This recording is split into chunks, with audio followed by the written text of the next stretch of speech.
Hello friends, इस video में हम नीट और जे एस्पिरेंट के लिए कंसेप्ट और क्लास 12 फिजिक्स की सीरीज में इलेक्ट्रिक चार्जेस एंड फील्ड पर डिस्कस करेंगे। सबसे पहले हम इलेक्ट्रिक चार्ज की बात करते हैं। ये इलेक्ट्रिक जो वर्ड है ये कहाँ से आया है? ये इलेक्ट्रिक वर्ड जो है इलेक्ट्रॉन से आया है। स्पेलिंग के यहाँ लिखते हैं, इलेक्ट्रॉन वर्ड से आया है। और इलेक्ट्रॉन जो है सो ग्रीक वर्ड है जिसका मतलब होता है एम्बर। और ये एम्बर क्या है? ये एम्बर यहाँ पर दिख रहा है, एक जेम है जो ट्री के रेजिन है। ट्री को काट दीजिए, आप नीम के पेड़ को काटिए, उससे एक तरह का लिक्विड निकलता है, उसको रेजिन कहते हैं। वो जो रेजिन है वो फोसिल के रूप में बहुत ही सेफली बच गए प्रेशर की वजह से। और इसके अंदर आप देख सकते हैं कि जो एम्बर है इसके अंदर में चींटी है और ये कई मिलियन ईयर्स पुराना है और इसमें चींटी का फॉसिल भी बचा हुआ है। लेकिन यहाँ बात कर रहे हैं ये ऊपर वाला जो येलो कलर का एम्बर दिख रहा है वो एम्बर का। यदि इस एम्बर को थोड़ा सा इसमें फ्रिक्शन कर दें, थोड़ा सा रगड़ दें इसमें, तो ये जो है सो छोटे छोटे जो ऑब्जेक्ट हैं लाइक सूखी पत्तियों के जो लिप्स हैं, ड्राई लिप्स, उसको अट्रैक्ट करने लगता था। तो इसको फ्रिक्शन कीजिए तो ये अट्रैक्ट करता है। ये बातें तो पता थी बहुत पहले से, ये बातें पता थी 600 BC में ग्रीक में थेल्स के समय से, थेल्स ऑफ मिलेटुस।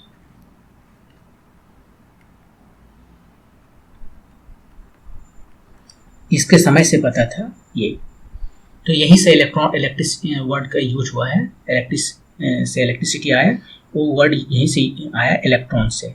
और यही इलेक्ट्रॉन जो हम लोग इलेक्ट्रॉन प्रोटॉन न्यूट्रॉन की भी बात करते हैं तो इलेक्ट्रॉन का मतलब होता है ये एम्बर ग्रीक में। और चूंकि ये अट्रैक्टिव फ्रिक्शन के बाद में अट्रैक्शन का काम करता था तो यहीं पर इसको यूज किया गया।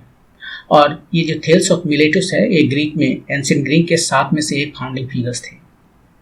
काफ़ी हाईली प्रेस्टिजियस पर्सन था, तो उसके ज़माने में भी ये पता था।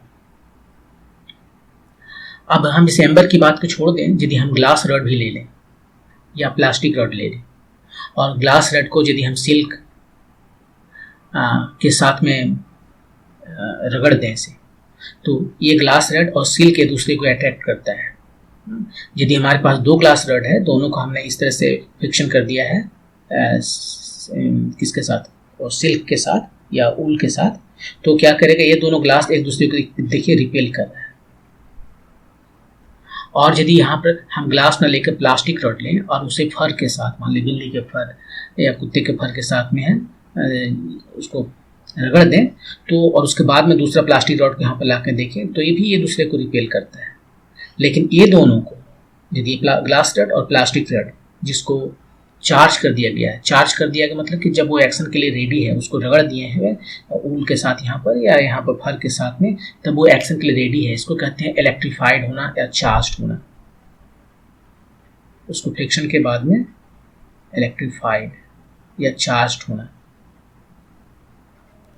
तो वो एक्शन के लिए रेडी है, वो अट्रैक्ट रिपेल करेगा यहाँ पर। अब यदि प्लास्टिक रड को ग्लास रड के साथ में लाए तो ये अट्रैक्ट करता है। तो 2 तरह की चीज़ें हो रही हैं यहाँ पर।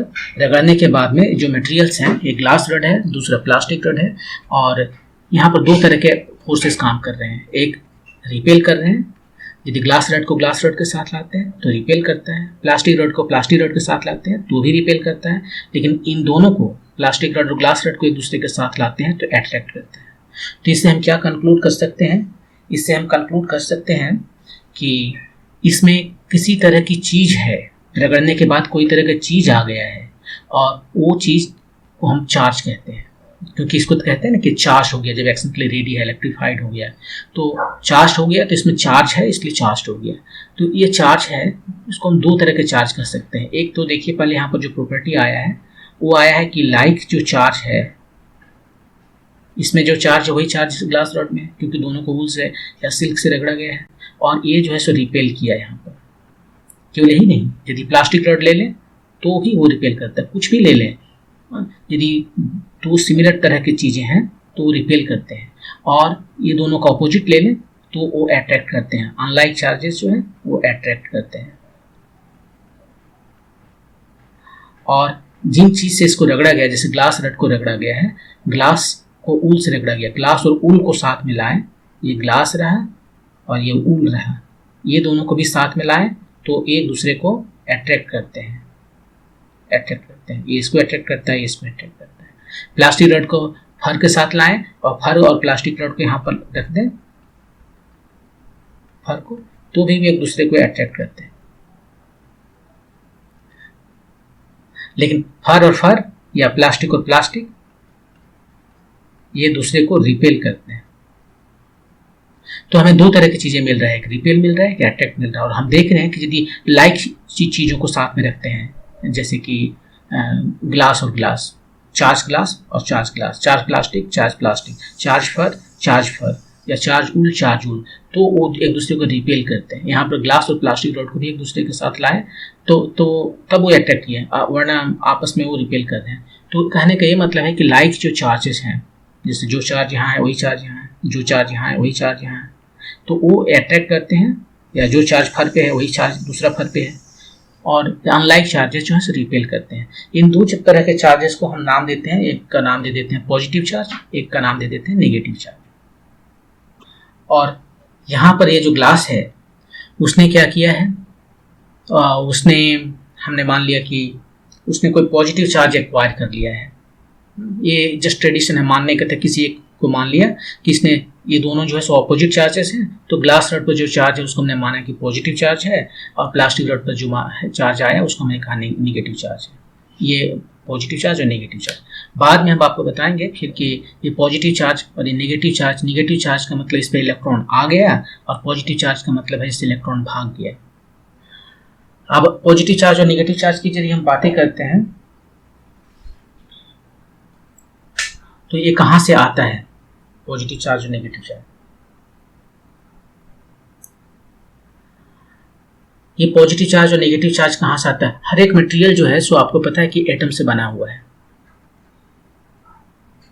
एटम या मॉलिक्यूल से बना हुआ। यदि मॉलिक्यूल से बना है तो फिर वो एटम से बना हुआ है, फाइनली वो एटम से बना हुआ है। और ये एटम जो है क्या होता है, एक न्यूक्लियस होता है एटम में, इसमें प्रोटॉन होते हैं, न्यूट्रॉन होते हैं न्यूक्लियस में, और उसके बाद में चारों तरफ इसके इलेक्ट्रॉन्स होते हैं, राइट। वेरियस ऑर्बिट्स में इलेक्ट्रॉन्स होते हैं, ये इलेक्ट्रॉन्स। इस इलेक्ट्रॉन जो है नेचर में इसको चार्ज मिला है, कुछ अमाउंट है चार्ज का, और प्रोटॉन में भी वही चार्ज है। प्रोटॉन में जो है सो बिल्कुल वही चार्ज है जो इलेक्ट्रॉन में चार्ज है, दोनों में सेम है, दोनों का मास अलग है, लेकिन दोनों का पोलैरिटी डिफरेंट है। पोलैरिटी जिसका भी हम बात कर रहे थे कि लाइक चार्जेस रिपेल करते हैं, तो ये लाइक चार्जेस का पोलैरिटी सेम है, अनलाइक चार्जेस का पोलैरिटी डिफरेंट है। यहाँ पर पोलैरिटी एक का प्लस है तो एक का माइनस है, ये अनलाइक चार्जेस है। तो वैसे ही एक प्रोटॉन और इलेक्ट्रॉन दोनों जो है इसका पोलैरिटी अलग है, लेकिन जो चार्ज है दोनों में एग्जैक्टली सेम है, चार्ज एग्जैक्टली सेम है, थोड़ा का भी कम और बेसी नहीं है, एग्जैक्टली सेम है। अब बातें ये होती है कि जब हम ग्लास रड की बात कर रहे थे, ये ग्लास रड हमारा है, इसको हमने ऊल से या सिल्क से रगड़ दिया, ये सिल्क है, ये सिल्क है। तो सिल्क से जब इसे हमने रगड़ दिया तो ग्लास हो गया पॉजिटिव चार्ज, और ये सिल्क जो है वो हो गया नेगेटिव चार्ज, ठीक है। तो इसका क्या मतलब हुआ, ग्लास पॉजिटिव चार्ज हो गया तो इसने एक्वायर किया पॉजिटिव चार्ज इसने इससे ले लिया, या फिर इसने इससे नेगेटिव चार्ज ले लिया। तो पॉजिटिव चार्ज लेने का मतलब है, पॉजिटिव चार्ज मटेरियल में जो फाइनली एटम से बना हुआ है वह एटम में कहाँ है, पॉजिटिव चार्ज केवल प्रोटॉन के पास है। न्यूट्रॉन पर तो कोई चार्ज होता नहीं है, न्यूट्रॉन पर कोई चार्ज नहीं है, और प्रोटॉन पर प्लस चार्ज है, इलेक्ट्रॉन पर माइनस चार्ज है।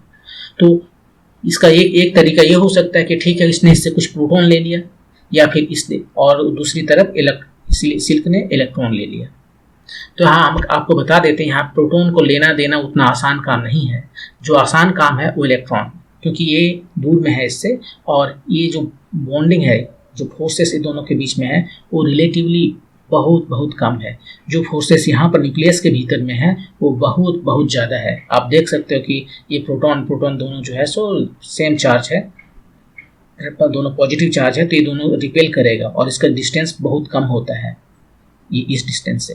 तो उसको भी कोई ना कोई पकड़ फोर्सेस को पकड़ के रखा हुआ है जिसको न्यूक्लियर फोर्सेस कहते हैं, न्यूक्लियर स्ट्रॉन्ग फोर्स है, जिसकी वजह से यहाँ पर है और उसका वैल्यू बहुत ज़्यादा होता है। तो इसको तोड़ना उतना आसान नहीं है। जो भी हम आम अपना डेली लाइफ में देखते हैं, जो भी रिएक्शंस देखते हैं यहाँ पर, वो सारे इलेक्ट्रॉनिक रिएक्शंस होते हैं जिसमें इलेक्ट्रॉन पार्टिसिपेट करता है, ये चुपचाप बैठा हुआ रहता है। ये पार्टिसिपेट तभी करता है जब हम बात एटम बॉम्ब की, हाइड्रोजन बॉम्ब की करते हैं या फिर न्यूक्लियर रिएक्टर्स में बातें करते हैं। दूसरा जो तभी ये पार्टिसिपेट करता है, ये स्टार्स में पार्टिसिपेट करते हैं। मान लीजिए इसमें एक और प्रोटॉन डाल दें तो एटमिक नंबर चेंज हो गया, एटम चेंज हो गया। जैसे अभी 2 प्रोटॉन है, ये हीलियम है, एक और डाल देंगे तो लिथियम से बैटरी बनता है। आपको पता है, आपके कंप्यूटर, आपके मोबाइल फोन, हर जगह जो है सो बैटरी जो है लिथियम आयन बैटरी होती है मेनली। अभी वही चल रहा है, लिथियम आयन बैटरी, तो वो बन जाएगा। और उसको लिथियम आयन बैटरी में लिथियम जो है वो बहुत ही रेयर मेटल है, वो बहुत मुश्किल से मिलता है और जिस कंट्री के पास वो है वो अभी राजा है। जैसे कुछ ही कंट्री के पास से भी ये मिलता है यूजुअली, जैसे चाइना के पास है, अभी ऑस्ट्रेलिया के पास है, कुछ अफ्रीकन कंट्री, और अभी इंडिया में भी कुछ कश्मीर में शायद पता चला है ये लिथियम। तो ये बहुत ही रेयर मेटल है और इसको निकालना भी बड़ा एनवायरमेंटली डिसास्टर है एक तरह से, जहाँ से, क्योंकि मिट्टी, बहुत सारे मिट्टी को निकाल कर इसको थोड़ा सा उससे मिलता है, बहुत सारे मिट्टी को हटाया तो बहुत गंदा करना पड़ता है, बहुत एनवायरनमेंट को ख़राब करना पड़ता है, तब जाके लिथियम निकलता है। तो यदि उतना आसान काम होता है कि प्रोटॉन को हम एक्सचेंज कर देते इधर उधर, तो एक प्रोटॉन डाल देते, लिथियम बन जाता हमारा, लिथियम मिल गया तो बैटरी बनाना आसान हो जाता है। लेकिन ये उतना आसान नहीं होता है। ये सारे काम जो है मेटल, एक एटम को दूसरे एटम में चेंज करना, एक एलिमेंट को दूसरे एलिमेंट में चेंज करना, वो काम स्टार्स का है। स्टार में बहुत ज़्यादा टेम्परेचर, बहुत ज़्यादा प्रेशर है, तो ये वहीं होता है। और हम लोग यहाँ अपने जो आम डेली लाइफ है उसमें जो भी रिएक्शंस होते हैं वो केमिकल रिएक्शंस होते हैं, और केमिकल रिएक्शंस में केवल इलेक्ट्रॉन भाग लेते हैं। एक केमिकल रिएक्शन हो गया और दूसरा है न्यूक्लियर रिएक्शंस। अब न्यूक्लियर रिएक्शन कहते हैं जिसमें न्यूक्लियस पार्ट भाग लेता है।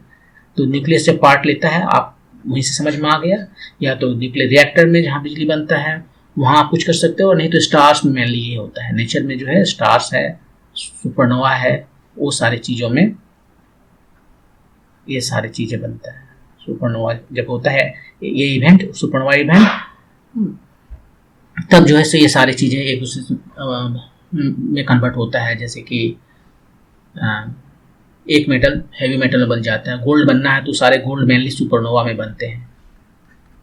एनीवे, अब हम बातें कर रहे हैं यहाँ पर कि जब ये चार्ज हो रहा है तब तो न्यूक्लियस से कोई भी प्रोटॉन इलेक्ट्रॉन भाग नहीं लेने वाला है, तब जो भाग लेने वाला है वो ये इलेक्ट्रॉन ही भाग लेगा।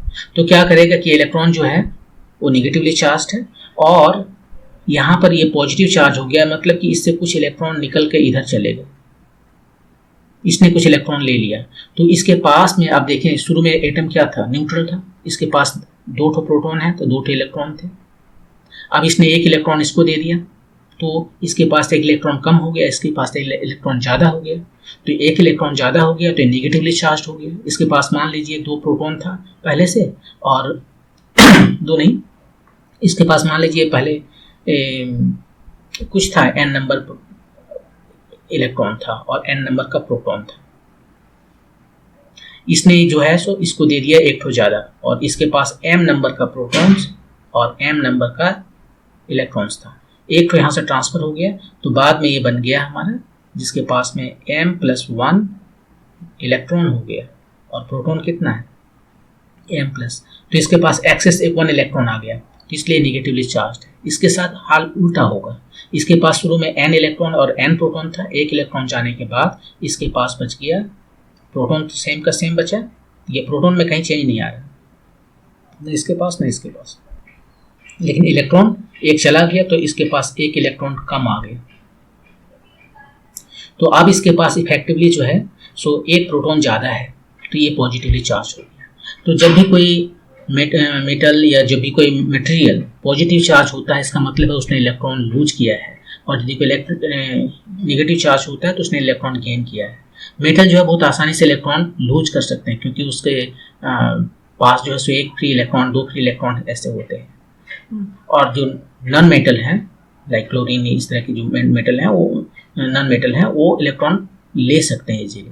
तो यहाँ पर इसलिए सोडियम जो है सो आयन बन सकता है। सोडियम जो है जो 11 है वो धड़ाम से ये आयन बन जाएगा, सोडियम प्लस, और एक इलेक्ट्रॉन जो है वो दे दिया।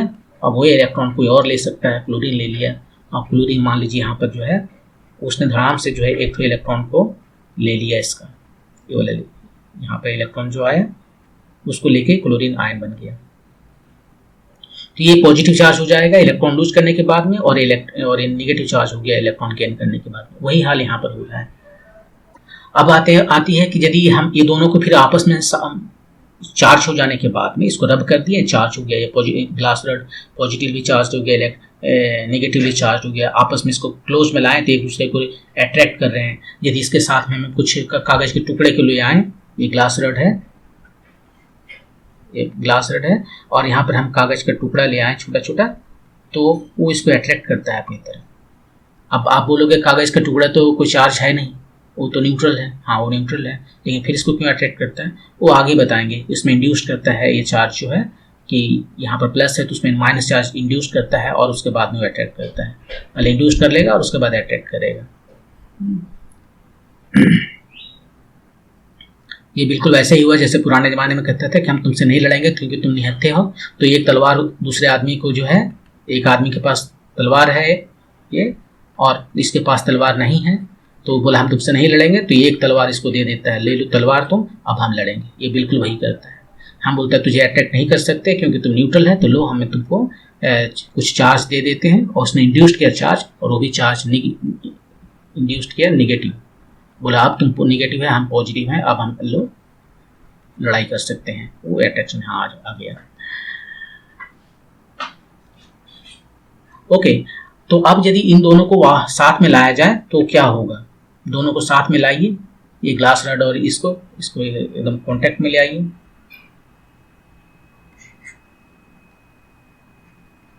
ये पॉजिटिव था और ये नेगेटिव है, और ये यहाँ पर क्या है कि ये वही मटेरियल है जिससे हमने इसको चार्ज किया है। ये दोनों से, ये दोनों को ये रब करके हमने चार्ज किया, तो अमाउंट जो है पॉजिटिव चार्ज यहाँ पर है वो Q, और यहाँ पर माइनस Q दोनों सेम है। उसके बाद में क्या हो जाएगा, इसको कांटेक्ट में लाने के बाद में अब जो है सो इन दोनों के पास कोई चार्ज नहीं है, चार्ज अब यहाँ पर जीरो है। इसके पास भी चार्ज जीरो है, इसके पास भी चार्ज जीरो है। तो ध्यान से देखिए, यदि हम इस पूरे को कंसीडर करें तो इस नेट चार्ज इस पर कितना था? जीरो। जब इसको चार्ज किए थे तब भी जीरो था, और जब यहाँ पर चार्ज नहीं था तो भी इस पर जो है सो जीरो था।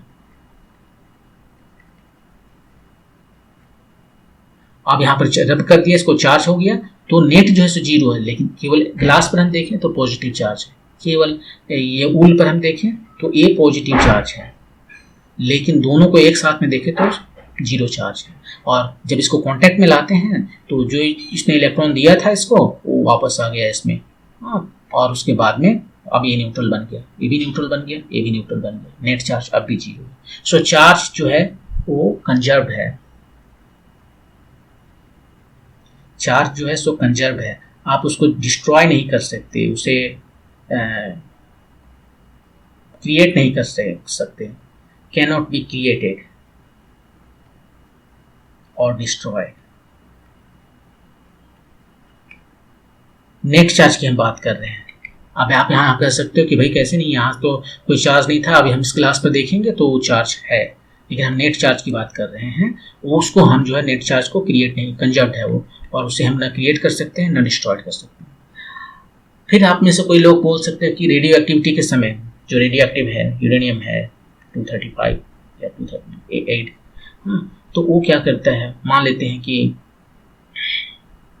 कुछ भी मान लीजिए, यहाँ यूरेनियम का हम एग्जाम्पल नहीं देंगे, मान लीजिए कोई भी रेडियो एक्टिव ये है, वो जो है सो एक दूसरा एटम बनाता है और इस साथ में वो इलेक्ट्रॉन निकालता है, जिसको हम बीटा पार्टिकल कहते हैं। Beta particle fast moving electrons ही तो है।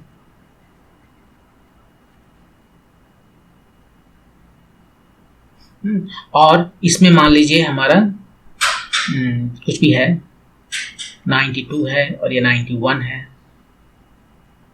ठीक है। तो ये चार्ज नहीं होता है, ऐसा नहीं है कि यहाँ से एक इलेक्ट्रॉन इससे निकल के भाग गया, ये इलेक्ट्रॉन निकल कर नहीं भाग रहे हैं। अब भी ये जो है सो चार्ज यहाँ पर इसका 0 है, नेट चार्ज, इसका भी 0 है चार्ज। तब आप कह सकते हो कि रेडियो एक्टिविटी के समय तो देखते हैं यहाँ पर नेट चार्ज आ गया है,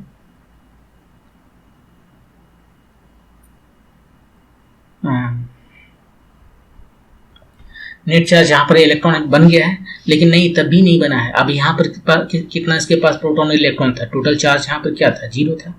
यहाँ पर कितना टोटल चार्ज है, देखिए ये तो 91 यहाँ पर प्रोटॉन हो गए, और इलेक्ट्रॉन कितना है इसके पास, इलेक्ट्रॉन तो तब भी था 92 प्रोटॉन है, तो 92 प्रोटॉन था,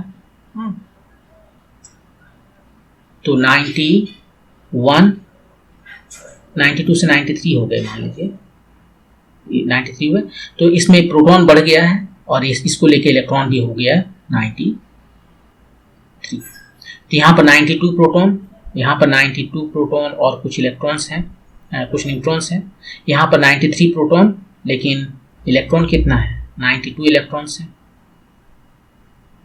ये 92 इलेक्ट्रॉन्स यहाँ पर नहीं लिखा मैंने, 92 प्रोटॉन्स है तो 92 इलेक्ट्रॉन्स भी होंगे ना, 92 इलेक्ट्रॉन्स, तो वही 92 इलेक्ट्रॉन्स यहाँ पर है। इलेक्ट्रॉन को तो कुछ नहीं हुआ, लेकिन एक इलेक्ट्रॉन यहाँ से निकला, तो टोटल कितना हो गया अब इसके पास चार्ज, 92 इलेक्ट्रॉन और 1 इलेक्ट्रॉन, 93 इलेक्ट्रॉन्स और 93 इलेक्ट्रॉन्स। सो नेट चार्ज अब भी 0 है। यहाँ होता क्या है कि एक जो है न्यूट्रॉन जो है वो बदल जाता है प्रोटॉन में, और उसके साथ में यहाँ पर टोटल चार्ज कितना है, 0, तो यहाँ भी चार्ज 0 होना चाहिए। ये बीटा माइनस आया, ये प्रोटॉन प्लस चार्ज, ये इलेक्ट्रॉन माइनस चार्ज, दोनों मिलाकर 0 आया, और इसके साथ में कुछ और भी निकलता है जिसको एंटी न्यूट्रिनो कहते हैं। तो यहाँ भी हम देख सकते हैं कि जो नेट चार्ज है वो 0 है, वो कंजर्व्ड है, उसको हम क्रिएट नहीं कर सकते, उसको डिस्ट्रॉय नहीं कर सकते। और यहाँ पर ये भी देख लिया कि यदि हम दो चार्ज को आपस में ले आते हैं तो उसके इफेक्ट को नलीफाई कर देते हैं, खत्म कर देते हैं। ये पॉजिटिव चार्ज है, नेगेटिव चार्ज है, वो खत्म हो गया है। और यहीं पर एक बार फिर बता दें कि अभी कुछ देर पहले बताए थे, जब इस पर चार्ज आ करने के बाद में तो कहते हैं कि वो इलेक्ट्रीफाइड हो गया या चार्ज हो गया, और यदि इस दोनों को साथ मिलाते हैं तो ये न्यूट्रल बन गया, नलीफाई हो गया तो न्यूट्रल बन गया, अब इस पर कोई चार्ज नहीं है। कैसे पता करें कि कोई मटेरियल में चार्ज है या नहीं, कोई चार्ज मटेरियल है या नहीं है, कैसे पता करें? एक तरीका तो यहाँ से छुइए आपको शॉक लगेगा, लेकिन वो डेंजरस तरीका है। ये कोई तरीका नहीं है पता करने के लिए कि इसमें चार्ज है या नहीं, जान जाने का खतरा है। तो दूसरा तरीका क्या है, एक हमें इंस्ट्रूमेंट बनाना चाहिए, तो उस इंस्ट्रूमेंट के जरिए हम ये देख सके कि इसमें चार्ज है या नहीं है। तो एक बहुत ही सिंपल इंस्ट्रूमेंट बनाया जाता है जिसको कहते हैं इलेक्ट्रोस्कोप और या इलेक्ट्रोग्राम्स। इसमें क्या होता है कि देखिए कि ग्लास का बक्सा है, ग्लास का बक्सा इसलिए क्योंकि ट्रांसपेरेंट है, हम देख सकते हैं विंडो में क्या हो रहा है अंदर में। यहाँ पे एक रबर का जैसे गैस्केट वाशर जैसा लगा हुआ है, और एक मेटल नॉब है, मेटल रड वहाँ से गया अंदर में, और यहाँ पर गोल्ड लीफ है, यहाँ बड़ा इसी को इलाज करके यहाँ दिखाया, गोल्ड लीफ है, और ये मेटल का नॉब यहाँ पर गोल वाला दिख रहा है, ये मेटल है। और यहाँ पर ये हम मटेरियल उठा के ले आए ये पता करने के लिए कि क्या ये मटेरियल चार्ज है या नहीं चार्ज है, और इसको हम यहाँ पर टच कर देते हैं इस मेटल नॉब से। अब मेटल एक कंडक्टर है, वो क्या करता है, यदि इस पर चार्ज है वो चार्ज यहाँ लेगा और इस मेटल रॉड के थ्रू इस ग्लास लीफ गोल्ड लीफ पर भेज देगा। अब गोल्ड लीफ पर भेज देगा तो ये देखिए लीफ है इस तरह से, तो कुछ चार्ज इधर जाएंगे कुछ चार्ज इधर जाएंगे, और दोनों अब लीफ पर जो है सो क्या हो गया, सेम तरह का चार्ज हो गया, लाइट चार्ज हो गया। अब वो रिपेल करेगा, तो रिपेल किया, देखिए यहाँ से ग्लास विंडो से हम देख लेंगे, यदि उसने रिपेल किया तो बोलेंगे हाँ हाँ ये चार्ज है, ठीक है। लेकिन हम ये नहीं बता पाएंगे कि इसमें पॉजिटिव चार्ज है या निगेटिव चार्ज है, क्योंकि पॉजिटिव देने पर भी रिपेल करेगा, निगेटिव देने पर भी रिपेल करेगा। लेकिन ये दूसरा दो आदमी आया और अपना अपना रड लेकर, और दोनों एक आपस में झगड़ा कर रहा है कि हमारा रड जो है सो ज़्यादा चार्ज है, तो वो यहाँ देखा जा सकता है। तो उसमें क्या है कि यदि जिसमें ज़्यादा चार्ज है वो यहाँ पर ज़्यादा चार्ज आएगा, तो ये जो डिफ्लेक्शन है, या डाइवर्जेंस जो है ये दोनों लीफ का, वो प्रोपोर्शनल होगा चार्ज के। जिसका ज़्यादा चार्ज होगा यहाँ पर वो ज़्यादा लीफ में डाइवर्स होगा, ये पत्ती एक दूसरे से ज़्यादा दूर जाएगा, जिसमें कम चार्ज होगा उसमें कम दूर जाएगा, और यदि चार्ज नहीं रहा तो ये बिल्कुल दोनों सटा हुआ रहेगा, कुछ नहीं। तो इससे हम ये पता लगा सकते हैं कि चार्ज है या नहीं है, ये पता लगा सकते हैं कि चार्ज कितना ज़्यादा है। यदि संभव हम इस एंगल को पता कर लें तो एक तरह से हम कह सकते हैं कि जो अभी चार्ज दिया, बाद में चार्ज दिया, वो डबल है या ट्रिपल है। इस तरह का एक क्वांटिटेटिव, थोड़ा सा क्वांटिटेटिव हम आइडिया दे सकते हैं। लेकिन यहाँ पर हम ये नहीं बता सकते कि नेगेटिव चार्ज है या पॉजिटिव चार्ज है। ओके, ऑलरेडी हम बता चुके हैं कि दो तरह के चार्जेज हैं, एक है पॉजिटिव चार्ज और एक है नेगेटिव चार्ज। लेकिन ये आपको दो तरह के मटेरियल, प्रोटॉन और इलेक्ट्रॉन की बात करने की जरूरत नहीं है। जस्ट एक चार्ज जो है, एक मटेरियल जो है, वही काफ़ी है। तो इलेक्ट्रॉन ही काफ़ी है। इलेक्ट्रॉन एक्सेस में आ गया, ज़्यादा हो गया, चूंकि ये नेगेटिव चार्ज है तो नेगेटिव चार्ज आ गया। इलेक्ट्रॉन लैग कर रहा है, कम हो गया, घट गया, डेफिशिएंसी हो गया, तो पॉजिटिव चार्ज आ गया। तो केवल इलेक्ट्रॉन ही सब खेला करता है, पॉजिटिव चार्ज करने के लिए या नेगेटिव चार्ज करने के लिए। अब हम देखते हैं कि जो मटेरियल है, ये जो मटेरियल्स हैं, इसको दो तरह से, दो भाग में हम डिवाइड कर सकते हैं। एक है जिसको हम कहते हैं मेटल, जैसे कि अभी हम इलेक्ट्रोग्राम में या इलेक्ट्रोस्कोप में यूज कर रहे थे, और दूसरा है नॉन मेटल। मेटल है, उसको हम, मेटल ठीक है, इसको कहते हैं कंडक्टर, जैसे कि मेटल। ये इजीली चार्ज आप इस पर रखिए, जैसे कि यहाँ पिछले एग्जांपल में दिए थे, ये मेटल था, इसको चार्ज दिए तो चार्ज को आसानी से वो हर जगह पहुंचा दिए। उसमें उससे चार्ज जो है उसको फ्लो करने में काफ़ी आसानी होता है, फ्लो करने लगता है। लेकिन एक दूसरा होता है, जैसे प्लास्टिक था, यूज कर रहे थे, उसको हम इंसुलेटर कहते हैं। जैसे प्लास्टिक था, अब मान लीजिए हमने यहाँ पर जो रड है, यही बना देते हैं, ये जो प्लास्टिक का रड था, और ये ऊल जो है या सिल्क जो है, इसको हम इसके साथ में रब किए, तो रब करने के बाद में इस पर जो है सो प्लस चार्ज आ गया और इस पर माइनस चार्ज आ गया। ठीक है, यदि ये इसके जगह पर हम मेटल ले लेते, यदि हम मेटल ले लेते तो क्या होता, ये मेटल है तो क्या होता, इस पर प्लस आता है, तो इस पर प्लस आता है। यदि हम खुले हाथ से और खाली जमीन पर, बिना इंसुलेटेड जूता पहने हुए इसको हाथ से पकड़े, टच करें, तब जो है इस पर कोई चार्ज नहीं दिखेगा। क्यों? क्योंकि हम लोग भी कंडक्टर की तरफ काम करते हैं। तो ये जो चार्ज है, ये मेटल है, इसमें बहुत अच्छे से फ्लो करेगा, जैसे कि इस इलेक्ट्रोग्राम में दिख रहा था यहाँ पर। तो वैसे ही ये यहाँ से अच्छा से फ्लो करेगा, हाथ में आएगा, और हम लोग भी मेटल तो नहीं है, लेकिन कंडक्टर अच्छा खासा इलेक्ट्रॉन कर लेते हैं और उससे वो धरती में चला जाता है। तो जो है सो ये काम नहीं करेगा। इलेक्ट्रॉन जो है सो यहाँ तक कि हम लोग यदि नहीं भी पहने रहे तो भी इधर हाथ पे आके लटका रहेगा ऐसे ये इलेक्ट्रॉन। लेकिन यदि हम हाथ में ग्लव्स पहन लें या यहाँ पे वुड का कुछ ये लगा दें, वुड लगा दें इधर, तो ग्लास पर भी चार्ज रहेगा। तो इस पर चार्ज रहता है, यहाँ पर प्लास्टिक में जो है सो चार्ज एक ही जगह रहता है, इसमें बहुत इजीली फ्लो करता है। तो प्लास्टिक जो है इंसुलेटर है, क्योंकि वो चार्ज को फ्लो करने में मदद नहीं करता। ये दोनों के बीच में एक और मटेरियल है जिसको कहते हैं सेमी कंडक्टर। सेमी माने आधा और कंडक्टर माने जो कंडक्ट करता है इलेक्ट्रिसिटी। ये आधा कंडक्ट करता है। इसका जो हम यदि कंडक्टेंस की बात करें, इन दोनों के बीच में है, या रेजिस्टेंस की बात करें तो ये दोनों के बीच में है।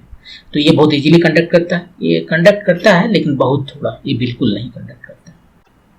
अब ये मेटल, ये जो चार्ज है इसका क्या क्या प्रॉपर्टी है उसको थोड़ा देख लेते हैं।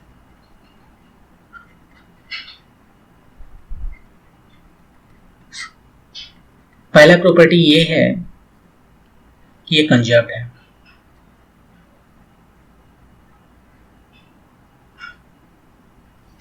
ये कंजर्व्ड है। नेट जो चार्ज है आप उसको क्रिएट नहीं कर सकते, डिस्ट्रॉय नहीं कर सकते।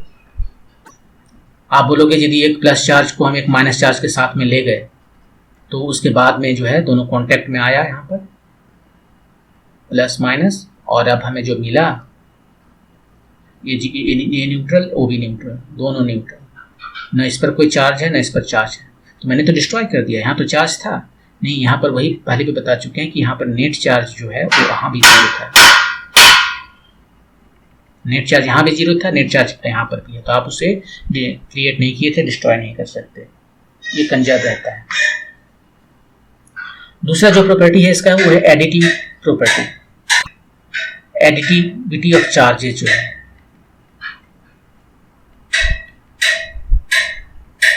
इसको ऐड कर सकते हैं। यदि हमारे पास दो चार्ज है, एक पॉजिटिव चार्ज है उसको प्लस से हम डिनोट करें कि प्लस 2 कूलाम का है, 3 कूलाम का है, और निगेटिव चार्ज को माइनस से हम डिनोट करें कि ये -4 कूलाम है, ये -0.5 कूलाम है, तो जो टोटल चार्ज है उसको हम अलजेब्रा के हिसाब से जोड़ सकते हैं। अब ये जो बातें हैं कि इलेक्ट्रॉन जो है सो क्वांटाइज्ड है, ये थ्योरी भी अभी बता रहे हैं, इसका कोई एक्सपेरिमेंटल वेरिफिकेशन भी है या नहीं है। यदि किसी थ्योरी का एक्सपेरिमेंटल वेरिफिकेशन नहीं आता तो थ्योरी डस्टबिन में चला जाएगा, तो इसका एक्सपेरिमेंटल वेरिफिकेशन है। सबसे पहले ये जो क्वांटाइजेशन ऑफ इलेक्ट्रॉन की बात हो रही है, चार्जेस की बात हो रही है, वो माइकल फैराडे ने कहा था। हाँ, लेकिन उसने कोई अपने उसने काफ़ी एक्सपेरिमेंट किया था इलेक्ट्रोलाइसिस पर भी। इलेक्ट्रोलाइसिस वही है जिससे हम चांदी के ज्वेलरी पर सोने का परत चढ़ा देते हैं, इलेक्ट्रोलाइसिस जो है। तो उसने ये बहुत सारे एक्सपेरिमेंट किए थे उस पर, और वहीं से उसने कहा था कि ये इलेक्ट्रॉन जो है, ये चार्ज जो है सो क्वांटाइज्ड है, लेकिन उसने आगे कुछ नहीं किया। और लेकिन बाद में 1912 में एक अमेरिकन जो है फिजिसिस्ट मिलीकैन, उसने एक्सपेरिमेंट किया, ये ऑयल ड्रॉप एक्सपेरिमेंट जो है, ऑयल ड्रॉप पर जो है चार्ज बना के उस पर जो इलेक्ट्रिक फील्ड वगैरह लगा के एक्सपेरिमेंट किया, और उसने दिखाया कि चार्ज जो है सो रियली क्वांटाइज्ड होता है,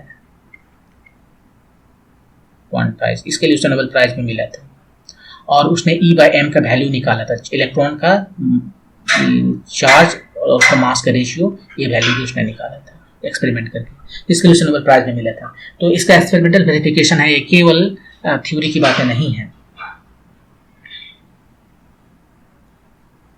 और एक बार फिर बता दें कि ये जो हम लोग एक कूलम जो है, चार्ज जो एक कूलम है, वो इक्विवेलेंट टू है 6 × 10⁻18 इलेक्ट्रॉन। यहीं पर देख लीजिए एक इलेक्ट्रॉन जो है कितना होता है, 1.6 × 10⁻−19 कूलम। तो यहाँ से निकाल सकते हो 1/e, एक कूलम हो गया, 1/e मतलब 6 × 10⁻18। तो ये बहुत ज़्यादा इलेक्ट्रॉन है। किसी भी मटेरियल में इलेक्ट्रॉन किस ऑर्डर का होता है, जैसे हम 2 ग्राम, 4 ग्राम, 5 ग्राम, 10 ग्राम पानी लिए हुए हैं, तो उसमें जो इलेक्ट्रॉन्स जो है, जो नंबर ऑफ जो एटम्स हैं, एटम्स होते हैं, कितने एटम्स होते हैं उसमें 10⁻23 एटम्स होते हैं, और एक एटम में कितने इलेक्ट्रॉन आप डिपेंड करता है। सोडियम है तो 11 से मल्टीप्लाई करेंगे ऐसे। तो इसी ऑर्डर का जो है सो एटम्स होते हैं, तो इसी ऑर्डर के इलेक्ट्रॉन्स रहते हैं, और उसमें से जस्ट 1 लाख कम, देखिए 18 है, ये 10⁻23, 10⁵ मतलब 1 लाख, 1 लाख गुना कम इलेक्ट्रॉन जो है सो एक कूलम होता है। ये बहुत ज़्यादा है। यदि ये कूलम इलेक्ट्रिक जनरेट करने, चार्ज जनरेट करने के लिए आपको क्या करना पड़ेगा, जो मटेरियल है उससे 1 लाख इलेक्ट्रॉन को भगाना पड़ेगा, या निगेटिव चार्ज करना है तो इतना किसी मटेरियल से लाना पड़ेगा। फ्रिक्शन से क्या होता है, 10, 20, 50, 100 जो इधर उधर हो गए तो बहुत कम जो है सो होता है, लेकिन इतना लाना नहीं, बहुत मुश्किल काम है, तो बहुत ज़्यादा एनर्जी लगेगा यहाँ पर। तो ये बहुत बिग यूनिट है, एक कूलम बहुत ही बिग यूनिट है। और तब हम लोग जो यूनिट यूज करते हैं वो जो है सो माइक्रो कूलम या मिली कूलम, यही सब मेनली यूज करते हैं। कूलम बहुत बड़ा हो गया। अब यहाँ पर एक एग्जांपल जो है सो कुछ कैलकुलेशन वाला हम काम कर लेते हैं कि कितना इलेक्ट्रॉन्स है। Find amount of positive charge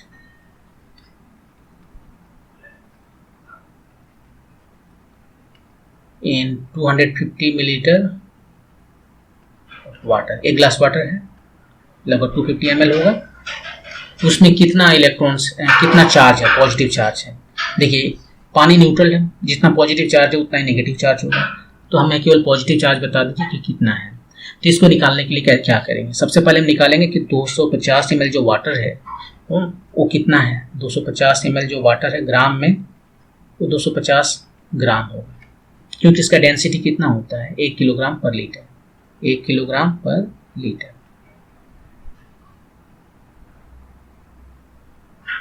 क्या नाम है इसका, डेंसिटी। तो 250 ml में 250 ग्राम हो गया। अब 250 ग्राम वाटर में कितना मोल्स है, नंबर ऑफ मोल्स निकालना है, number of moles of water.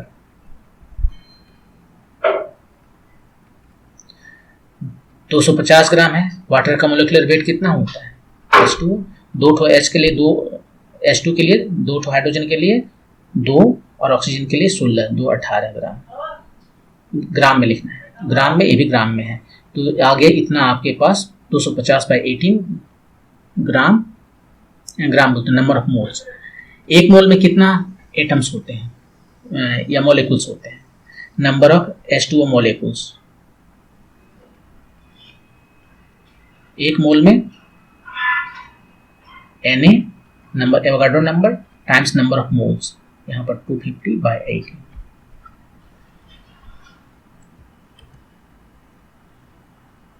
ये कितना है, ये 6.022 टाइम्स 10⁻23 टाइम्स 250/18, इतना वाटर मॉलिक्यूल्स है। अब एक वाटर मॉलिक्यूल में कितना इलेक्ट्रॉन्स है, नंबर ऑफ पॉजिटिव ना, प्रोटॉन्स बोला, नंबर ऑफ प्रोटॉन्स, वो पॉजिटिव मिलेगा। एक मॉलिक्यूल में, एक वाटर मॉलिक्यूल में कितना प्रोटॉन्स है, ये ऑक्सीजन है, ये हाइड्रोजन है, ये हाइड्रोजन है, राइट। ये हाइड्रोजन है, इस पे कितना प्रोटॉन है, 1 ठो। ये हाइड्रोजन है, इस पे कितना प्रोटॉन है, 1 ठो। और ये ऑक्सीजन है, इसमें कितना प्रोटॉन है, 8। इसमें 8 9 10 प्रोटॉन्स है। तो 10 नंबर ऑफ प्रोटॉन 10 टाइम्स जितना नंबर ऑफ मॉलिक्यूल्स है, H2O molecules, number of H2O molecules. तो इसको 10 से मल्टीप्लाई करना पड़ेगा, 10 टाइम्स 6.022 टाइम्स 10⁻23 टाइम्स 250/18, इतना ही है, राइट। ये हो गया आपका नंबर ऑफ प्रोटॉन्स। देखिए कितना आ रहा है, 6.022 टाइम्स 10⁻24, और ये कितना हो गया, इसको लिख लें 2.5/18 टाइम्स 100, 2.5 नहीं, 25/18,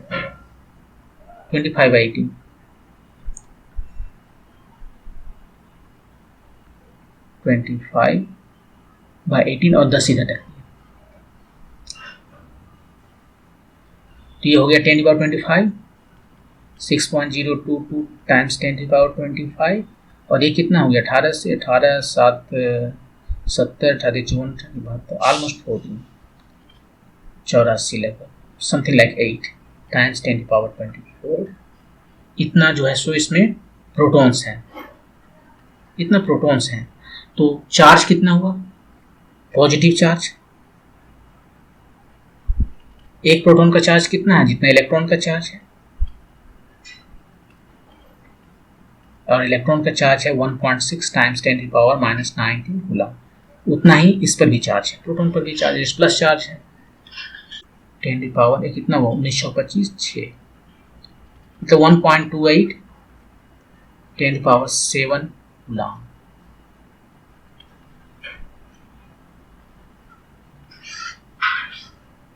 So order of the order of 10⁻7 coulomb. 10⁻7 का मतलब हुआ 1 करोड़, राइट, 1 करोड़ कूलम। तो यहाँ पर देखिए 1 करोड़ कूलम का जो चार्ज है वो 1 गिलास पानी में अवेलेबल है, लेकिन इतना ही अमाउंट जो है सो नेगेटिव चार्ज भी है, इसलिए टोटल चार्ज 0 है। तो यदि समहाउ आपने वो सारे के सारे इलेक्ट्रॉन को भगा दिया तो इस पर जो चार्ज होगा वो 1 करोड़ कूलम चार्ज होगा, और ये ह्यूज है, ह्यूज बहुत ज़्यादा है। इतना चार्ज आप यदि स्टोर कर लें बैटरी में, लाइक कैपेसिटर में, बैटरी में, तो काफ़ी दिनों तक आप बिजली दे सकते हैं। तो ठीक है, ये तो था कि कितना चार्ज है 1 गिलास पानी में। अब हम देखते हैं, थोड़ा सा क्वांटिफाई करते हैं कि जैसे कि हमने बताया कि फोर्सेस लग रहे थे, दो चार्ज हैं, एक चार्ज इधर है, एक चार्ज इधर है, ये कुछ Q1 चार्ज है, एक कुछ Q2 चार्ज है। ये यदि सेम चार्ज है तो रिपेल कर रहे थे, लाइक चार्ज है तो रिपेल कर रहे थे, और यदि अनलाइक चार्ज है तो अट्रैक्ट कर रहे थे। लेकिन कितना कितना कितना ज़्यादा अट्रैक्ट करते हैं, कितना ज़्यादा रिपेल करते हैं, तो उसको हम क्वांटिफाई करने जा रहे हैं, एक नंबर देने जा रहे हैं, क्वांटिफाई करने जा रहे हैं।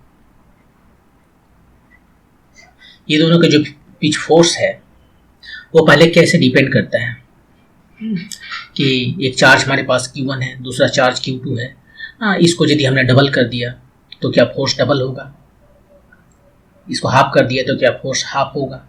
फिर उसके बीच के डिस्टेंस पर डिपेंड करेगा। यदि नज़दीक में मान लीजिए जैसे कि हमने ग्लास रड जो है, ये ग्लास रड है, इसको हमने सिल्क के साथ में रब कर दिया फ्रिक्शन से, इसमें चार्ज आ गया प्लस चार्ज।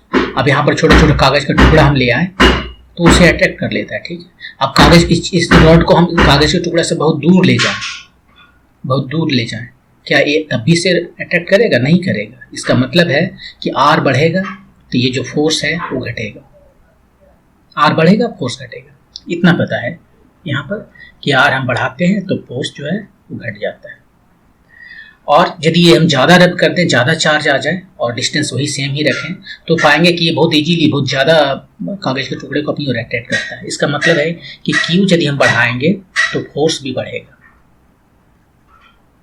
तो सिंपल एक्सपेरिमेंट से हम ये बता सकते हैं दो चीज़ें, कि R को यदि हम बढ़ाएंगे तो फोर्स घटेगा, और यदि Q को हम बढ़ाएंगे तो फोर्स बढ़ेगा। तो यही एक्सपेरिमेंट जो है सो कूलम महोदय ने किया।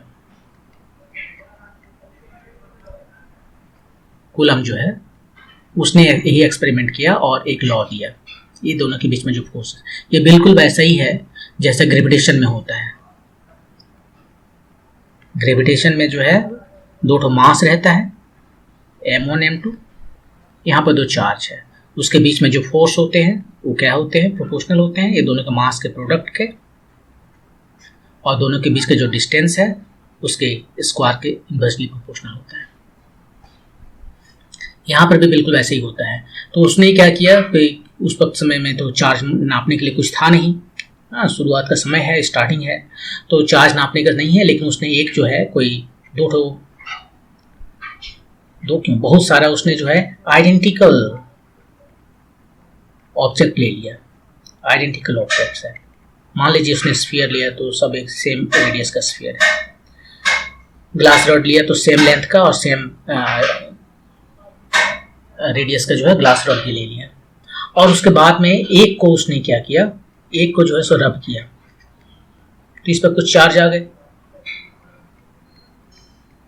ठीक है, कोई चार्ज आ गया मान लें Q। अब उसने क्या किया, इस चार्ज को ये दूसरा के साथ में कांटेक्ट में ले आया, कांटेक्ट में ले आए तो वही चार्ज जो है सो दोनों में डिस्ट्रीब्यूट हो जाएगा, और चूंकि दोनों आइडेंटिकल है तो आधा चार्ज इसमें आधा चार्ज उसमें। अब अलग अलग कर दिया तो आधा चार्ज इसमें आ गया, आधा चार्ज इसमें आ गया। अब फिर इसको लेकर जो है सो ये सब का रेडियस सेम है, सब एक ही जैसा है। अब यहाँ पर Q/2 चार्ज है, इसको जो है सो ले आया इसके साथ में, फिर खाली जो है, तो अब जो है दोनों में कितना कितना चार्ज हो गया, जो भी था उसका आधा आधा फिर हो जाएगा, Q/4। तो इस तरह से वो बहुत सारे चार्जेस अपना ले आया। सो चार्ज कितना उसे पता नहीं है, लेकिन ये पता है कि हमारे पास शुरू में यदि Q चार्ज था तो इस पर हमारा Q चार्ज है, इस तरह इस सेट में हमारा Q/2 करके चार्ज है, इस सेट में हमारा Q/3 करके चार्ज है। ये सेट 1 कर लिया उसने, ये सेट 2 कर लिया, ये सेट 3 कर लिया। तो इस तरह से उसके पास ये सारे चार्जेस हैं जो रेशियो में है। और उसके बाद में उसने एक्सपेरिमेंट करना शुरू किया। उसने क्या किया, पहले तो R फिक्स किया, फर्स्ट जो है केस किया उसने, पहला केस R फिक्स्ड है। एक तो Q जो है Q1 जो है उसको भी फिक्स कर लिया, Q वो फिक्स कर लिया, और Q2 जो है उसको वेरी कर रहा है, पहले Q लिया, फिर नेक्स्ट टाइम में Q/2 लिया, Q/4 लिया, Q/6 लिया, ठीक है। और उसके बाद में उसने एक्सपेरिमेंट शुरू किया। यहाँ पर जो है फोर्स, अब फोर्स कैसे देखेगा, अब फोर्स मेजर करने के लिए क्या किया जा सकता है, तो फोर्स जो है उस वक्त लोगों को पता था एक पेंडुलम का, जो बहुत ही सेंसिटिव पेंडुलम है, और वो पेंडुलम आपको कुछ नहीं, बहुत इजी है, जैसे कि घर में रस्सी होते हैं ना, तो रस्सी को यदि आप थोड़ा सा मरोड़ दीजिए तो देखिए वो क्या करता है, वो वापस चला आता है। ये बहुत ही सेंसिटिव होता है, रस्सी को जो मरोड़ा होता है, आपको यदि बहुत मोटा रस्सी हो और उसमें बहुत ज़्यादा एनर्जी आपने दे दिया है तो वो अपना करिश्मा दिखाता है। आप कभी देखे होंगे इस तरह की चीज़ें, लेकिन यहाँ पर हम केवल ये बता रहे हैं कि रस्सी जो है उतना नहीं एनर्जी देना है, बस एक जो है सो ये वायर ले ले या रस्सी ले ले जो भी है, या सिल्क थ्रेड ले ले, सिल्क थ्रेड, और यहाँ पर जो है सो एक कुछ सपोर्ट देना पड़ेगा ना ताकि ये स्ट्रेट रहे, और उसके बाद में एक मिरर लगा देते हैं, और यदि इसमें हम थोड़ा सा इसको हम थीटा से रोटेट करते हैं तो ये मिरर में जो लाइट इधर से आ रहा है वो 2 थीटा से रोटेट करता है, तो यहाँ से हमें पता चल जाएगा कि इसको मैंने कितना रोटेट किया है। और यहाँ पर ये जो पेंडुलम है, ये जो फोर्स इस पर लग रहा है जिसकी वजह से इसको रोटेट कर रहे हैं, वो फोर्स जो है प्रोपोर्शनल होता है थीटा का, जितना ज़्यादा फोर्स लगाएंगे ये थीटा उतना ज़्यादा होगा, और ये थीटा जो है मेजर कर सकते हैं। यहाँ पर इधर से लाइट गया, यहाँ मिरर लग फिक्स है, इधर से निकल गया, यदि ये थीटा से मूव किया है तो 2 थीटा से मूव करेगा, तो यहाँ से मैं थीटा पता चल रहा है, थीटा पता चल रहा है एक तरह से, मतलब मुझे फोर्स पता चल रहा है विथ सम कांस्टेंट, राइट। तो यहीं पर जो है इसको टॉर्सनल पेंडुलम कहते हैं, टॉर्सनल पेंडुलम। ये हाईली सेंसिटिव है और यही कूलॉम ने यूज किया। इनफैक्ट इलेक्ट्रिक फोर्स तो बहुत ज़्यादा है, अभी आपको दिखाएंगे एग्जाम्पल में, लेकिन ग्रेविटेशनल फोर्स बहुत ही कम है, ये ग्रेविटेशनल फोर्स बहुत ही कम है, तो इसको मेजर करने में और ज़्यादा आपको केयरफुल रहने की जरूरत है, राइट। इसका एक्सपेरिमेंट और भी ज़्यादा सोफिस्टिकेटेड है, क्योंकि ये जो ग्रेविटेशनल फोर्स है वो बहुत बहुत कम है, वेरी वेरी लो है, और इसको भी मेजर करने के लिए कैवेंडिश ने जो सेटअप यूज किया था वो यही था, यही टॉर्सनल पेंडुलम ही था। ये इतना ज़्यादा सेंसिटिव है कि उसको भी मेजर कर सकता है, ग्रेविटेशनल फोर्स को भी, तो ये आसानी से मेजर किया जा सकता है। तो फिर यहाँ पर हम एक्सपेरिमेंट स्टार्ट किया। देखिए इसमें क्या क्या है, आर फिक्स है, Q1 भी फिक्स्ड है, Q2 को चेंज कर रहे हैं, और उसने बहुत सारे Q2 ले लिया, इस पर Q2 लिया, 2 3 ऐसे जो भी यहाँ से मिलते गया, Q है, Q का हाफ है, Q4 है, ऐसे करके बहुत सारे लिए, और फोर्सेस जो है ये फोर्सेस वहाँ पर वो एंगल से पता चल जाएगा, और उसने पाया कि ये स्ट्रेट लाइन है जो ओरिजिन से होकर जाता है, ये आ रहा है उसके पास, ठीक है। उसने क्या किया फिर, आपकी Q1 का जो फिक्स किया था सो Q2 फिक्स कर दिया, और Q1 जो है सो वेरी किया, Q/2 ऐसे करके, सेम, कोई चेंज नहीं आया, एक्जेक्टली ये दोनों सेम था। उसने Q1 और Q2 को दोनों चेंज करते चला गया, लेकिन Q1 और Q2 जो है ये फिक्स रखा,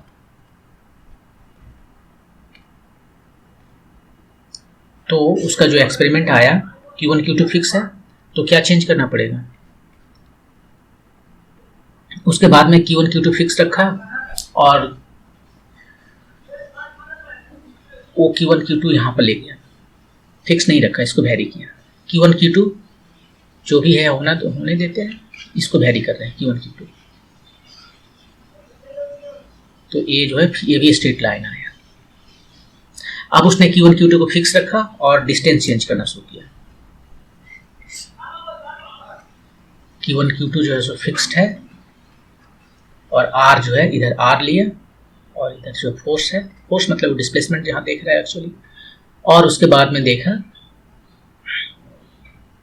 इनफैक्ट 1/r² इधर लिया, R नहीं लिया, 1/r² लिया, और तब उसने पाया कि Q1 Q2 जो है for some value, Q1 Q2 मान लीजिए कुछ वैल्यू के लिए, K के लिए, K1 के लिए, Q1 Q2 ये K2 के लिए है, Q1 Q3 K3 के लिए, तो इस तरह से उसे लाइन मिल रहा है। तो इन सारे एक्सपेरिमेंट से उसने क्या निकाला कि F जो है सो प्रोपोर्शनल है यहाँ से Q1 के Q2 के, और Q1 Q2 यदि हम फिक्स रखते हैं और Q को वैरी करते हैं तो कोई चेंज नहीं आता, जो फोर्स था वही फोर्स रहेगा यहाँ पर। जैसे Q1 Q2 को फिक्स कर दिया जाए, राइट, और Q1 को वैरी किया, कुछ नहीं, Q2 को वैरी कर रहे हैं लेकिन Q1 Q2 फिक्स्ड है। ऑफ कोर्स यहाँ पर R भी फिक्स्ड है, इधर तो बताया ही नहीं मैंने, R नहीं फिक्स रहेगा तो R केवल लास्ट में चेंज कर रहा है, R हर जगह फिक्स है, ये सारे जगह R यहाँ फिक्स है ना, R फिक्स्ड है। तो यहाँ पर भी स्ट्रेट लाइन आया और ये दोनों वैल्यू सेम है, एक्जैक्टली सेम। तो यहाँ से हमने क्या देखा कि ये जो है Q1 Q2 पर डिपेंड करता है। Q1 Q2 की वैल्यू चेंज कर दीजिए, जैसे यहाँ पर Q1 Q2 की वैल्यू चेंज कर दीजिए, यदि Q1 Q2 की वैल्यू अलग हो जाए तो अलग वैल्यू आता है। Q1 पर यहाँ से सिंपली कह सकते हैं Q1 के प्रोपोर्शनल है, यहाँ से Q2 के प्रोपोर्शनल है, दोनों के प्रोडक्ट पर डिपेंड करते हैं, और यहाँ से 1/r के प्रोपोर्शनल है, 1/r के प्रोपोर्शनल है।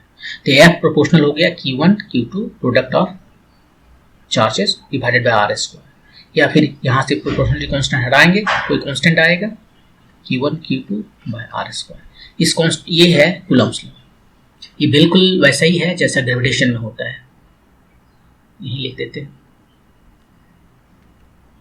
तो ग्रेविटेशन और ये दोनों एग्जैक्टली सेम है, एग्जैक्टली मीन्स ऑलमोस्ट। क्या चेंज है, वो केवल k के वैल्यू अलग है। वहां पर ये k था, वहां g था, g कहते थे, ये Q1 को वहां m1 था, मास था, और डिस्टेंस स्क्वायर। तो मास जो है रिप्लेस हो गया चार्ज से, और इसका ग्रेविटेशनल कांस्टेंट जो है रिप्लेस हो गया किसी दूसरे ग्रेविटेशनल कांस्टेंट से। ये k जो है इसको अब हम लोग लेते हैं 4πε0, और इसका वैल्यू होता है 9 × 10⁹ SI यूनिट। g का वैल्यू कितना होता है, g का वैल्यू होता है कुछ 6.6 टाइम्स, याद नहीं मुझे, लेकिन 10⁻11 ये इंपॉर्टेंट है, इतना SI यूनिट। ये वैल्यू देखिए 10⁻11 है और ये 10⁹ है, तो ये जो फोर्स है ग्रेविटेशनल फोर्स वो बहुत कम होगा कंपेयर टू ये इलेक्ट्रोस्टैटिक फोर्स का। तो यहीं से हमें पता चल गया कि ग्रेविटेशनल फोर्स जो है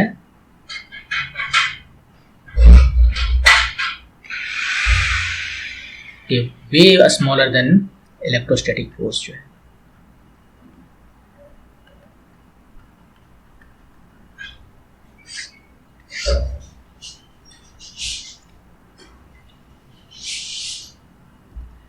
अभी तक मैंने आपको ये बताया कि चार्ज जो है उसको कूलम में मेजर करते हैं, राइट, और एक कूलम बहुत बड़ा चार्ज है,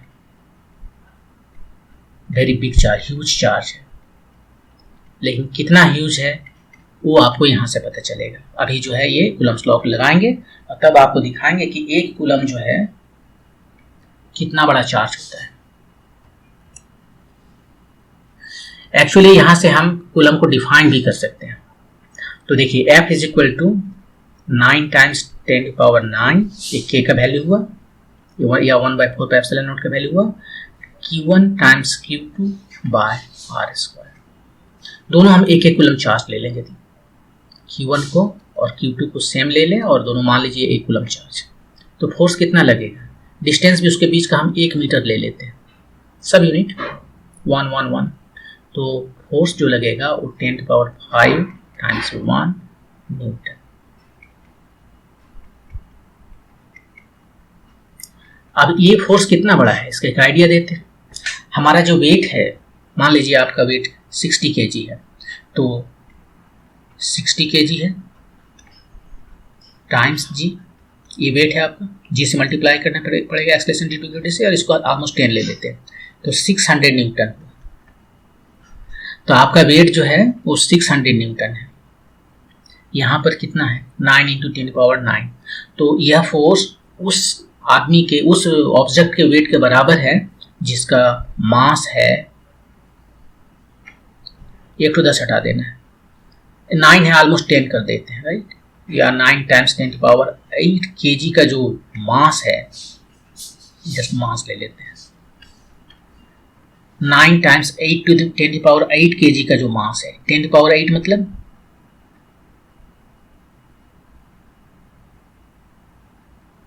10⁶ मतलब 1 million, 10 lakh, 1 crore, 10 crore, 10 crore 90 crore kg, 90 crore kg। यदि हम इसको 60 kg से डिवाइड कर दें तो कितना आ जाएगा, 1.5 करोड़ जो लोग हैं उसका जो वेट है उसके वेट के बराबर इतना फोर्स लगता है। तो 1 कूलम कितना बड़ा चार्ज है आप यहीं से देख सकते हो कि 1.5 करोड़ लोगों का जो वेट है उसके बराबर फोर्स लगता है 1 कूलम के 2 चार्जेज के बीच में। यदि उसके डिस्टेंस 1 मीटर रखें तब डिस्टेंस और कम करें तो और भी ज़्यादा लगेगा। तो यहाँ पर हमने आपको आइडिया दिया कि 1 कूलम कितना बड़ा चार्ज है। अब हम क्या करते हैं, एक और फीलिंग देने के लिए कि अभी कुछ देर पहले दिखाए थे आपको यहीं पर कि ये ग्रेविटेशनल फोर्स जो है सो बहुत कम होता है, इलेक्ट्रोस्टैटिक फोर्स कितना कम होता है उसका भी आइडिया दिखाते हैं। तो उसका एक एग्जांपल से आइडिया देते हैं कि यहाँ पर हमें जो है सो वैल्यू बताना है। एक एग्जांपल है ये कि इलेक्ट्रोस्टैटिक और ये ग्रेविटेशनल फोर्स का जो है रेशियो बताना है, या कुछ भी है, मान लीजिए जी 1 एंगस्ट्रॉम है या जो भी लेना है, कुछ भी लेते हैं। एक यहाँ पर मास है, एक मास यहाँ पर है, एक प्रोटॉन यहाँ है, प्रोटॉन यहाँ है, इसके बीच का डिस्टेंस कुछ तो है, मान लेते हैं वो 1 एंगस्ट्रॉम है। 2 इलेक्ट्रॉन के बीच भी वही डिस्टेंस रहेगा। तो ये बताना है पहला 2 प्रोटॉन के बीच में, दूसरा 1 प्रोटॉन और 1 इलेक्ट्रॉन के बीच में, और तीसरा 2 इलेक्ट्रॉन के बीच में। ये रेशियो बताना है। तो देखिए क्या है कि एफ ही कितना होता है, 1/Fe में इलेक्ट्रोस्टैटिक फोर्स जो ये भी बताए, Q1 Q2 r²। Q1 Q2 क्या है, ये सभी तो प्रोटॉन इलेक्ट्रॉन है, तो प्रोटॉन इलेक्ट्रॉन पर जो चार्ज है Q1 और Q2 वो तो सेम है, केवल पॉजिटिव नेगेटिव का फर्क पड़ता है। और हम जब मैग्नीट्यूड का बात करते हैं तो इसका हम प्रोडक्ट जस्ट माइनस साइन नहीं लेते। तो ये कितना हो गया, ये हो गया 9 × 10⁹, ये E² हो गया, ये जो है इलेक्ट्रॉनिक चार्ज है जिसका वैल्यू होता है 1.6 × 10⁻⁹ कूलम, और डिस्टेंस कुछ है, जो भी है डिस्टेंस रहने देते हैं। ग्रेविटेशनल फोर्स देखें, ग्रेविटेशनल फोर्स होता है G m1 m2 r²। इसको सजा के लिखते हैं, ये कितना है, G का वैल्यू जो है सो 6.67 × 10⁻⁻11 होता है, ऐसा यूनिट। तो यहाँ पर इसका वैल्यू लिखते हैं 6 लिखते हैं, 6.67 × 10⁻⁻11। मास जो है, मास यहाँ पर एक प्रोटॉन और एक प्रोटॉन है, अभी r²। रेशियो निकालते हैं Fe/Fg का, ये क्या हो गया, ऊपर में 9 × 10⁻⁹ हुआ और E² हुआ, ये r² तो दोनों जगह से कट गया, और यहाँ पे क्या बचा 6.67 × 10⁻⁻11, और ये जो है मास प्रोटॉन का।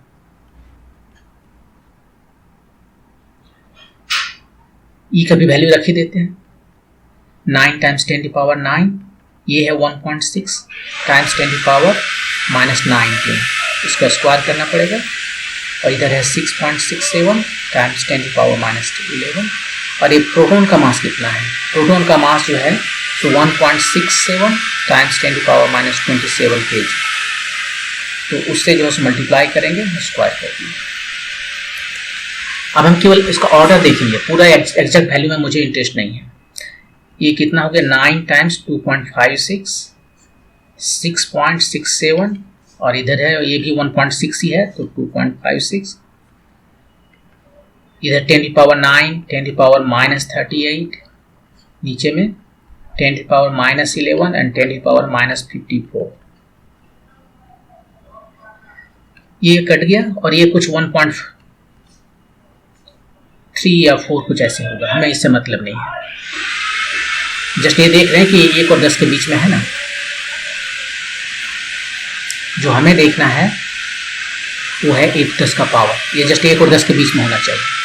तो ये कितना हो गया, 11 और 20, और इधर हो गया 10 की पावर 20, और इधर हो गया 16, राइट, 16, तो 10 की पावर 36।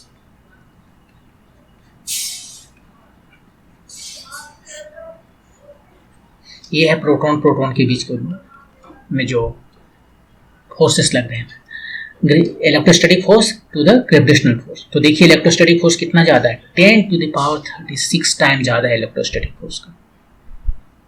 ये 10 टू द पावर 36 टाइम ज़्यादा है। तो इसलिए हम कभी भी जब न्यूक्लियस में जब एटम की बात करते हैं, यहाँ प्रोटॉन है, यहाँ इलेक्ट्रॉन है, तो हम केवल इलेक्ट्रोस्टैटिक फोर्स की बातें करते हैं, क्योंकि ये जो ग्रेविटेशनल फोर्स है वो इतना छोटा है कि उसको लेने का कोई जरूरत नहीं है, कोई मतलब ही नहीं है। तो ये था प्रोटॉन प्रोटॉन के बीच में। अब यदि इसी से हम क्या करते हैं, एक प्रोटॉन और एक इलेक्ट्रॉन के बीच में, वो और भी ज़्यादा होगा। और कितना होगा, ये तो प्रोटॉन प्रोटॉन है। अब देखिए प्रोटॉन इलेक्ट्रॉन के बीच में लेंगे तो ये वैल्यू आ जाएगा आपको,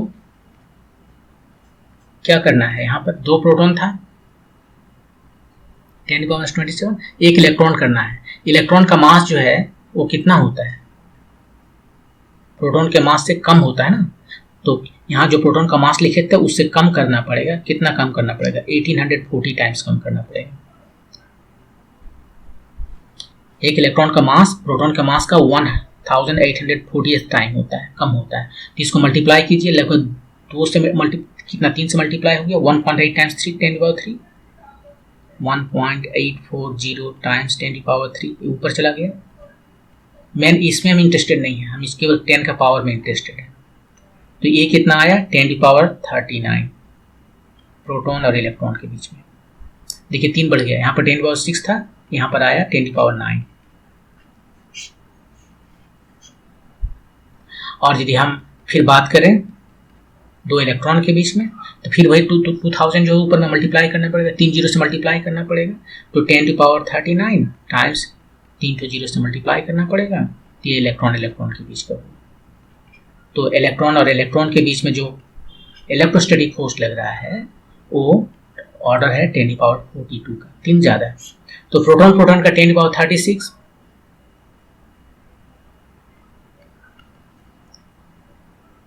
सेम डिस्टेंस पर प्रोटॉन और इलेक्ट्रॉन के बीच में 10 की पावर 39, 3 बढ़ गया, और 3 और बढ़ गया 10 की पावर 42। ह्यूज इलेक्ट्रॉन के बीच में जो फोर्सेस लग रहे हैं वो ह्यूज है electrostatic forces compare to gravitational forces. तो आप यहाँ से ये अंदाजा लगा सकते हैं कि ग्रेविटेशनल फोर्सेस कितना वीक है कंपेयर टू इलेक्ट्रोस्टैटिक फोर्सेस।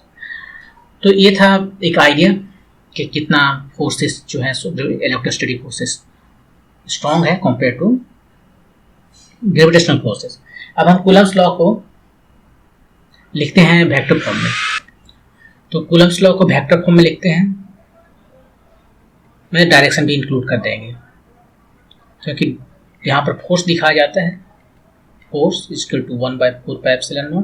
दोनों चार्जेस हैं, डिस्टेंस है, लेकिन फोर्स एक क्वांटिटी है यहाँ पर, तो हमें इसको किस डायरेक्शन में लगेगा वो भी दिखाना पड़ेगा डायरेक्शन के साथ में। तो देख लीजिए यहाँ पर एक चार्ज है Q1, एक चार्ज है Q2, और 1 पर जो है सो फोर्स लग रहा है 2 की वजह से। किधर लग रहा है, इधर लग रहा है। तो 1 पर जो है फोर्स लग रहा है 2 की वजह से, किधर लग रहा है, 1 पर जो फोर्स है 2 की वजह से। तो displacement vector of 1 with respect to 2, बाद में जो रहता है वो विथ रेस्पेक्ट टू है। और ये यूनिट वेक्टर है, हैट मतलब उसका यूनिट वेक्टर है, डायरेक्शन केवल दे रहा है, 2 से 1 के डायरेक्शन में लग रहा है। और यदि 2 पर हम देखें, 2 पर 1 की वजह से जो फोर्स लग रहा है उसको कैसे लिखेंगे? मैग्नीट्यूड में तो कोई चेंज नहीं आएगा, इसको लिखेंगे R21, इस पर फोर्स किधर लग रहा है। दोनों फोर्स को आप ध्यान से, इसको हम चाहे तो ऐसे लिख सकते हैं, R21 को क्या लिख सकते हैं यहाँ पर, R12 जो है ये यूनिट वेक्टर है, जिस डायरेक्शन है, इसको लिख सकते हैं R21। R21 का डायरेक्शन राइट में है, R12 का डायरेक्शन लेफ्ट में है। और यदि R21 जो है इसको माइनस से मल्टीप्लाई कर दें तो डायरेक्शन इसका चेंज हो जाएगा, इधर हो जाएगा, तो दोनों सेम हो जाएगा क्योंकि यूनिट वेक्टर मैग्नीट्यूड तो सेम है। तो यहाँ पर हम लिख सकते हैं -1/4πε0, माइनस इसलिए कि हम इसको चेंज कर रहे हैं, R21 जो है सो R12 बन गया। R21 की जगह पर हमने लिखा -R12।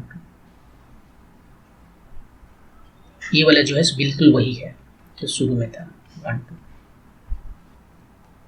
With minus sign.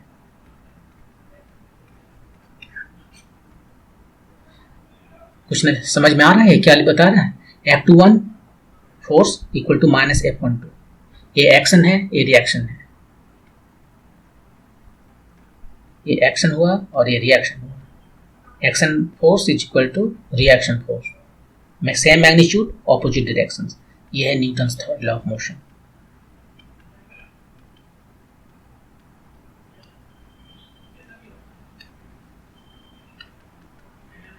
तो Newton's third law of motion यहाँ काम कर रहा है। दूसरी बात है, एक और चीज देखने के लिए है कि यदि यहाँ पर हमारा जो तो फोर्सेस लग रहे थे, एक इधर लग रहा है, इस पर ये 1 ये 2 है, तो 2 पर लग रहा है 1 की वजह से, और ये है 1 पर लग रहा है 2 की वजह से। इधर दोनों को ऐड कर दें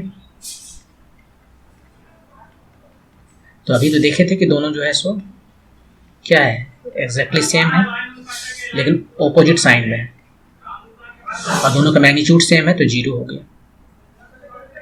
इसका कोई डायरेक्शन, जीरो वेक्टर का डायरेक्शन नहीं होता है। तो ये दोनों जो फोर्सेस हैं वो दोनों का सम क्या हो गया, 0। और ये जो दोनों फोर्सेस हैं वो इंटरनल फोर्सेस हैं, internal forces for Q1 plus Q2 system.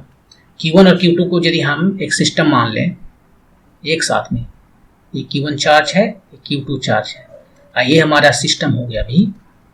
तो इस सिस्टम पर हम ध्यान से देखें, बाहर से कोई फोर्स लग रहा है, नहीं लग रहा है। तो ये जो दोनों फोर्स है वो तो एक दूसरे को लगा रहा है, उसका सम 0 है, ये सम जो है सो 0 है। तो इंटरनल फोर्सेस जो है वो 0 हो जाते हैं। तो सम ऑफ इंटरनल फोर्सेस हमेशा 0 रहते हैं, यही इसमें दिखाना चाह रहे थे।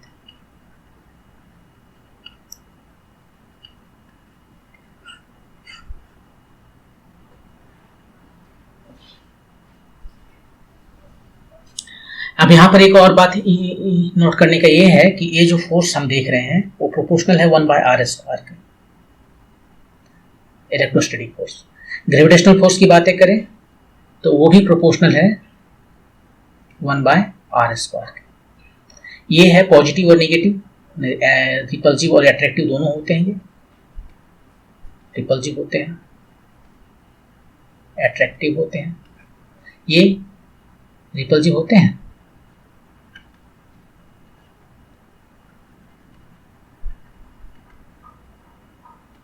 ये अट्रैक्टिव होते हैं, रिपल्सिव नहीं होते। तो यहाँ एक ही तरह का फोर्स है, इसलिए मास जो है सो पॉजिटिव और नेगेटिव नहीं होता है,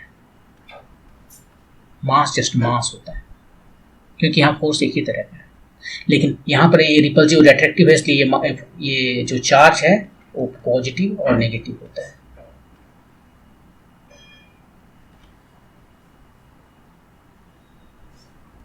दूसरी बात ये बताना चाह रहे थे कि ये जो दोनों फोर्सेस हैं, इलेक्ट्रोस्टैटिक या ग्रेविटेशनल, दोनों ही 1/r² फोर्सेस हैं।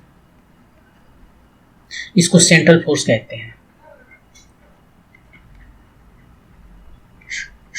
सेंट्रल फोर्सेस जो 1/r⁴n होते हैं सेंट्रल फोर्सेस है। यहाँ 1/r² है। सभी फोर्सेस सेंट्रल फोर्सेस नहीं होते हैं। जैसे कि हम यदि बात करें न्यूक्लियर फोर्सेस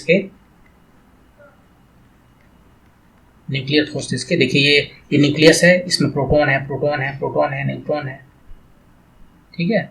और ये जो दोनों प्रोटॉन है पॉजिटिव चार्ज है, इसके बीच में कितना बड़ा फोर्स लगता है, बहुत ज्यादा फोर्स लगता है। अभी देखा दो प्रोटॉन के बीच में जो फोर्स लग रहा था, किधर था ये, 10⁻36 टाइम था इलेक्ट्रोस्टैटिक फोर्स का, बहुत ज्यादा फोर्स है एक्चुअली। यहाँ पर जो है ये जो रेडियस है न्यूक्लियस का, वो तो और भी छोटा है। जो रेडियस है न्यूक्लियस का वो तो और भी छोटा है। वो कितना है, वो फेम्टोमीटर के ऑर्डर का है, 10⁻15 मीटर, जिसको फेम्टोमीटर कहते हैं, इस ऑर्डर का है। और अभी जो हमने कैलकुलेशन किया था प्रोटॉन और इलेक्ट्रॉन के बीच का जो डिस्टेंस है, वो 1 एंगस्ट्रॉम ऑर्डर का मैंने बताया था, 10⁻−10 मीटर।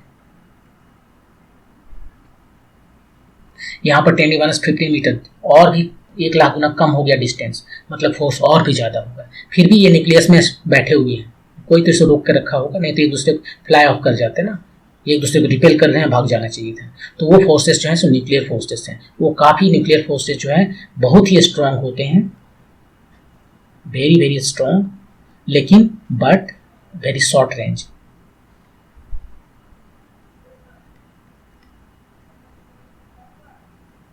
बहुत ही कम डिस्टेंस पर ये काम करता है, जैसे इसी के अंदर में काम करता है। इसे जैसे ही बड़ा होने लगेगा, ये कुछ मुझे याद नहीं आ रहा, लेकिन शायद 3 या 4 फेम्टोमीटर के बाद में ये काम करना बंद कर देता है। 3-4 फेम्टोमीटर कुछ ऐसे है डिस्टेंस, उसके बाद में ये काम करना बंद कर देता है, मैंने वो ये 0 हो जाता है ऑलमोस्ट। लेकिन ये हर जगह काम करता है, इलेक्ट्रोस्टैटिक फोर्स हर एक सब एटॉमिक लेवल पर भी काम करता है, ज़्यादा डिस्टेंस पर भी काम करता है। तो ये फोर्सेस जो है सो न्यूक्लियर फोर्सेस, ये सेंट्रल फोर्सेस नहीं है।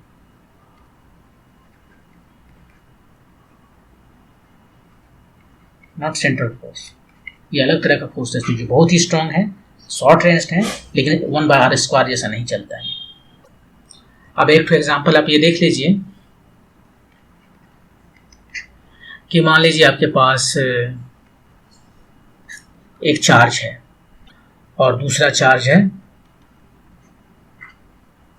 दोनों कुछ चार्ज है, दोनों के बीच का जो डिस्टेंस है r है। एक फोर्स लग रहा है, निकाल लीजिए इसको, 1/4πε0 q²/r²।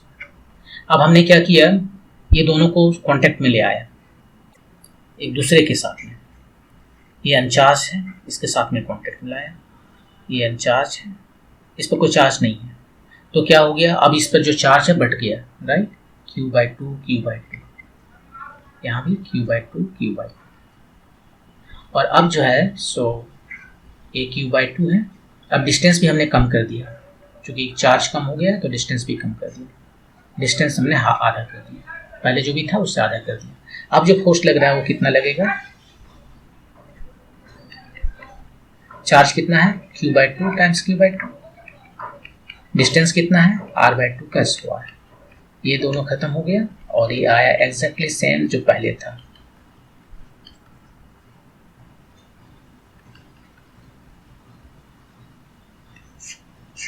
इसका मतलब ये है कि यदि हम चार्ज को आधा कर दें, डिस्टेंस को भी आधा कर दें, तो फोर्स चेंज नहीं होता है। अब हम बातें करेंगे फोर्सेस बिटवीन मल्टीपल चार्जेस। अभी तक हमने जो देखा वो था forces between 2 charges, right,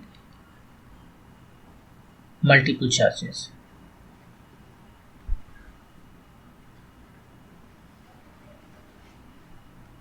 forces among multiple charges. अब एक चार्ज नहीं लेना, अब जो ज़्यादा चार्ज लेना है। ये चार्ज है Q1, ये चार्ज है Q2, ये चार्ज है Q3। अब Q3 पर जो है सो हमें फोर्स को पता करना है कितना हो। तो आप कहोगे ठीक है, ये डिस्टेंस हमारा R13, ये डिस्टेंस हमारा R23, और फोर्स जो है वेक्टर क्वांटिटी है, तो हम लिखेंगे ऐसे, ये डिस्टेंस जो है ये वेक्टर हो गया r13, नहीं ये वेक्टर हो गया r31, राइट। ओरिजिन हमेशा लास्ट में रहता है, position vector of 3 with respect to 1, यहाँ पर भी वैसे ही position vector of 3 with respect to 2। तो यहाँ पर हम कह सकते हैं कि इसके वजह से कितना है 1/4πε0 चार्जेस हैं Q1 Q3 बाय r, पहले तो डिस्टेंस है r31 और डायरेक्शन है r31 की ओर। सेकेंड जो है 1/4πε0 Q2 Q3 डिस्टेंस r32 का स्क्वायर हुआ और ये डायरेक्शन 3 to 2, ये दोनों को हमने ऐड कर दिया। हाँ ये सही है, इसको हम ऐड कर सकते हैं। ऐसा इसलिए कि यहाँ पर देखिए ये दोनों के बीच में जब फोर्सेस लग रहे हैं, तीसरा यहाँ बैठा हुआ है, जब फोर्सेस नहीं रह सकते थे तो आराम से लिख सकते हैं ना, लेकिन तीसरा यहाँ बैठा हुआ है और ये दोनों के बीच इस फोर्सेस को देख रहे हैं, ये कुछ नहीं करता, बोलते तुम अपना फोर्स लगाओ मैं अपना लगाऊंगा, मुझे डिस्टर्ब मत करना। जब तुम फोर्स लगा रहे हो तुम अपना लगाओ, हम कुछ नहीं कर रहे हैं, लेकिन जब मैं इस पर फोर्स लगाऊंगा तुम भी इंटरफियर मत करना। तो ये दोनों अपना अपना फोर्स इस पर लगाते हैं और यहाँ पर जो फोर्सेस हैं वो सम हो जाएगा, सबका जो वेक्टर सम निकालना है वो निकाल लीजिए, वो हो गया। आप बोलेंगे तो ट्रिवियल चीज़ है, तो ऐसा तो होता ही है, ये ट्रिवियल नहीं है। जैसे मान लीजिए डायमंड में आप देखिए, डायमंड का काफ़ी अच्छा स्ट्रक्चर है, या फिर सिलिकॉन देख लीजिए, उसमें भी काफ़ी अच्छा उसी के तरह का स्ट्रक्चर है। तो उस केस में क्या होता है, यदि 3 पार्टिकल आते हैं यहाँ पर तो एक अलग फोर्स लगता है, वो इस तरह से फोर्स लगाते हैं कि तीनों मिलकर एक टेट्राहेड्रल स्ट्रक्चर बनाए, ताकि वो जो डायमंड स्ट्रक्चर बन सके, नहीं तो वो डायमंड स्ट्रक्चर बनेगा ही नहीं। तो वो जो डायमंड स्ट्रक्चर बनने के लिए ये 3 पार्टिकल जब मिलते हैं ये दोनों, और जैसे ही तीसरा आया तो फोर्स चेंज हो जाता है, बोलता है कि ऐसा जगह में हम लोग बैठेंगे कि ये स्ट्रक्चर इसका काफ़ी अच्छा बने। तो ये हमेशा नहीं होता है, इसको कहते हैं एन बॉडी इंटरेक्शंस। और ये केवल डायमंड और सिलिकॉन में नहीं बल्कि बहुत सारे मटेरियल में मिलते हैं। इनफैक्ट इन रियलिटी ये एन बॉडी इंटरेक्शंस होता है। लेकिन यहाँ पर जो चार्जेस हैं वो चार्जेस वो ऐसा नहीं है कि 3 चार्जेस आ गए तो कोई एक्स्ट्रा फोर्स लगने लगेगा, वैसा नहीं है। इसके वजह से जो लगा सो लगा, ये इसने कुछ इंटरफेयर नहीं किया, इसके वजह से जो लगा वो लगा, इसने इंटरफेयर नहीं किया। कोई और प्रेजेंट होगा तो वो भी अपना फोर्स लगाएगा और बाकी कोई इंटरफेयर नहीं करेगा। तो ये इंपॉर्टेंट बातें हैं कि यहाँ पर कोई इंटरफेयर नहीं करता। तो forces due to multiple charges जो हैं वो sum of the forces due to all charges as if they were not any other kind of forces.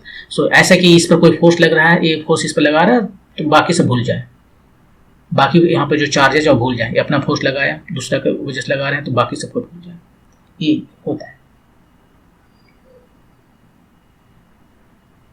यदि बहुत ज़्यादा चार्जेस होंगे तो आप सिंपली आप कर सकते हो कि फोर्स जो है 1 पर जो लग रहा है आई की वजह से, और आई जो है सो जा रहा है 2 से लेकर n तक, उसका वेक्टर सम करना। यहाँ पर तो 2 ही था, 3 पर लग रहा था 1 और 2 की वजह से, यहाँ पर 1 पे लगा रहा हूँ 2 से लेकर n की वजह से वेक्टर सम।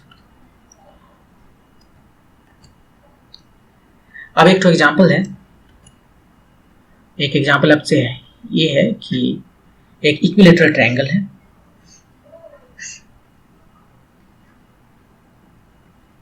और इक्विलेटरल ट्रायंगल का साइड है मान लीजिए L, सबका L है, सब एंगल 60 डिग्री, और इसका सेंटर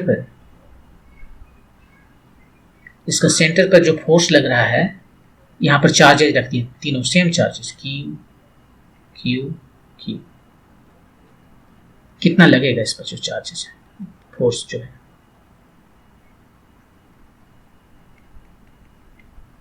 इसके वजह से जो फोर्स लगेगा वो इधर लगेगा, इसके वजह से जो फोर्स लगेगा वो इधर लगेगा, इसके वजह से जो फोर्स लगेगा वो इधर लगेगा। 3 तो फोर्सेस है, इसको हम 1 नहीं लिखें तो ठीक है, ABC लिख देते हैं, या 1 2 3 रखते हैं, क्या दिक्कत है? 1 2 3। तो ये फोर्सेस 1 F1 है, 3 की वजह से ये फोर्सेस F3 है, और 2 की वजह से ये फोर्सेस F2। ओ पर जो है, ओ पर जो है सो फोर्स कितना है ये बताना है। अब देखिए ये जो डिस्टेंस, तो यहाँ से ये इक्विलेटरल ट्रायंगल है, और ये जो डिस्टेंस है और ये जो डिस्टेंस है सेम है, ये डिस्टेंस भी तीनों सेम है। मान लेते हैं इसको हम R कहते हैं। तो फोर्स का जो मैग्नीट्यूड है तीनों का वो सेम होगा। यहाँ पर कोई चार्ज कैपिटल Q रखती है। ये जो तीनों फोर्स है उसका मैग्नीट्यूड सेम है, और कितना है वो? QQ/R², इतना है। कुछ है, मान लेते हैं उसको F0 कहते हैं। अब ये दोनों के बीच का एंगल कितना है? 120। ये दोनों के बीच का एंगल भी 120 120। ये दोनों देखते हैं, 2 और 3 का सम करते हैं। वैल्यू सेम है दोनों का, एंगल है दोनों के बीच का 120 डिग्री। इस केस में जो सम आता है वो कितना होता है? वो जस्ट जो वैल्यू इसका है वो इसी के बराबर होता है, F2 के बराबर या F3 के बराबर, जो सब F0 है। मैग्नीट्यूड चेंज नहीं करता यदि 120 डिग्री रहे तो। और एंगल दोनों के बीच में एकदम, ये थीटा 120 डिग्री है ना, दोनों के जस्ट बीच में जाता है। Theta alpha equal to 60 degree पर, मतलब इधर से। ये है दोनों का रिजल्टेंट। इसका वैल्यू कितना है? वही F0 जो यहाँ पर है। ये तीनों F1 F2 F3 सब मिला के F0 है, और ये एंगल इसके जस्ट बीच में है, मतलब इसके ऑपोजिट में है। तो उसका वैल्यू कितना हो गया तीनों को ऐड करने पर? ये दोनों एक दूसरे को काउंटर बैलेंस किया, ये दोनों की जगह पर रिजल्टेंट ये है। और ये कैसे आया वो देख लीजिए यहाँ पर। आप जो दो फोर्सेस को ऐड करते हैं, एक फोर्स ए एक फोर्स ए, तो याद कीजिए ये उसका रिजल्टेंट है R, और R के लिए क्या फॉर्मूला है? ये P है, ये Q है, P² plus Q² plus 2PQ cos theta. दोनों के बीच का एंगल जो है सो थीटा है, ये एंगल थीटा। इस केस में थीटा कितना? 120 है, और PQ दोनों सेम है, P² प्लस P²। 11 में आपने देखा होगा कि यदि cos थीटा 120 डिग्री हो जाए तो वैल्यू, और दोनों वेक्टर सेम है, तो रिजल्टेंट भी एक वेक्टर के बराबर होता है। 2P² plus 2P² cos 120 degree minus half होता है, ये चला गया, अब बच गया 8P²। रिजल्टेंट P आया। एंगल, ये एंगल अल्फा जो है सो कितना होगा? ये एंगल कितना होता है? एंगल होता है यहाँ से अल्फा देख सकते हैं, ये Q sine alpha sine theta by P plus Q cos theta. QPQ तीनों तो सेम है, तो ये हो गया sine theta by 1 plus cos theta.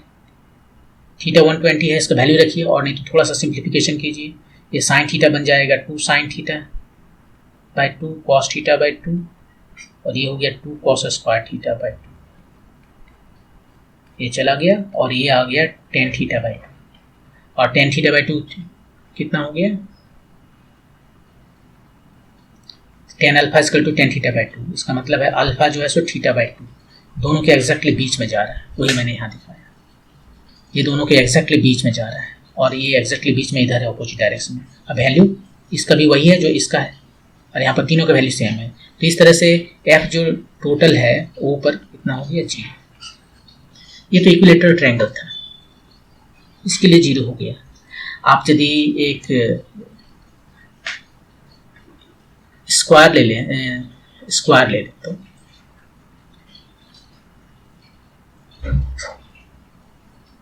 ये स्क्वायर है, उसके सेंटर पे, सेंटर मतलब यहाँ पे, राइट। चार्जेस रख लिए, Q Q Q Q हर जगह, अरे सेंटर पे कैपिटल Q चार्ज रखा होगा। यहाँ पर कितना फोर्स लगेगा? ये भी 0 होगा। आप निकाल के देख सकते हैं। इसके वजह से जो फोर्स लगा इधर, इसके वजह से जो फोर्स लगा इधर, इसके वजह से इधर, इसके वजह से इधर, ये डिस्टेंस हर जगह सेम है।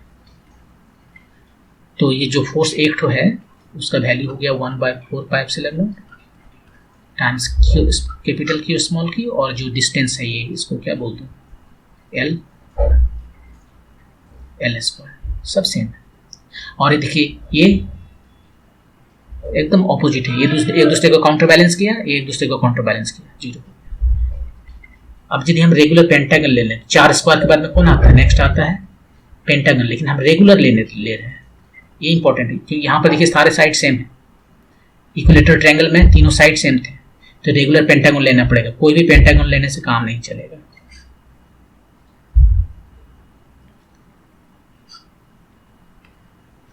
ये रेगुलर पेंटागन हो गया मान लीजिए, और इसके सेंटर पर जो है सो हमें बताना है, एक फोर्स इधर लगा, सब जगह सेम चार्ज रहेगा, तो यहाँ पर भी जो है सो इसके सेंटर पे, इसके वजह से इधर लगा, इसकी वजह से इधर लगा, इसके वजह से इधर लगा, इसके वजह से इधर लगा, फर्स्ट प्रोसेस।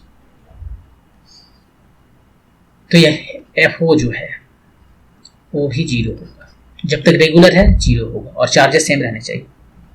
रेगुलर हेक्सागन ले लें वो भी जीरो होगा, रेगुलर पॉलीगन ले लें, कोई भी पॉलीगन ऑफ n साइड, तो भी F जो है सो उसके सेंटर पे जीरो होगा। केवल एक जनरल केस के लिए इसको बनाकर दिखा देते हैं, रेगुलर पॉलीगन को,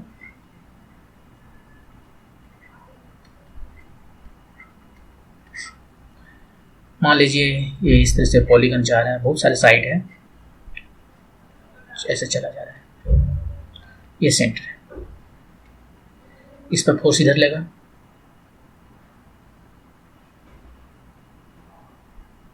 इस पर फोर्स इधर लगा, इस पर फोर्स ऐसे लग रहा है, ये F1, F2, F3, F4, F5, F6 ऐसे करके बहुत सारा है, ठीक है। अब हम इसको सम करना है, राइट, सम करना है, सम ओवर ऑल Fi। तो हम इसको ऐसा करते हैं, पहले x कंपोनेंट मान लेते हैं, एक हमारा ये x कंपोनेंट है और एक हमारा इधर y कंपोनेंट है, इसको हम ब्रेक करते हैं x और y कंपोनेंट में। तो जो x कंपोनेंट में फोर्स है वो कितना होगा, F1 का cos, इसके साथ जो एंगल बनेगा, और मान लीजिए जीरो बना, ये इधर है x0, F2, और ये सब सेम है, F1 F2 सब सेम है, cos, तो क्यों नहीं F सब पे लिखते चले जाए हम, अच्छा रहेगा। cos, आपकी जो एंगल बनेगा नेक्स्ट वो कितना होगा, अब देखिए ये रेगुलर पॉलीगन है, इस वजह से यहाँ पर जितने भी एंगल है 360 डिग्री या 2 पाई, एक कितना बनेगा, ये n साइड है तो n से डिवाइड करना पड़ेगा, यहाँ पर टोटल 360 डिग्री, और ये n जो है साइड है तो n फोर्सेस है और वो सब इक्वल होंगे, तो 2 पाई बाय n फोर्सेस है, cos 2 पाई बाय n, ये वाला। नेक्स्ट टाइम थर्ड ले रहे हैं, cos 2 pi by n times 2, next time f cos 2 pi by n times 3, कहाँ तक जाएगा, ये जाएगा f cos 2 pi by n times n minus 1 तक जाएगा। देख लीजिए n माइनस 1 स्टार्ट किया जीरो से, यहाँ पर 2 पाई बाय n इसको लिख सकते हैं,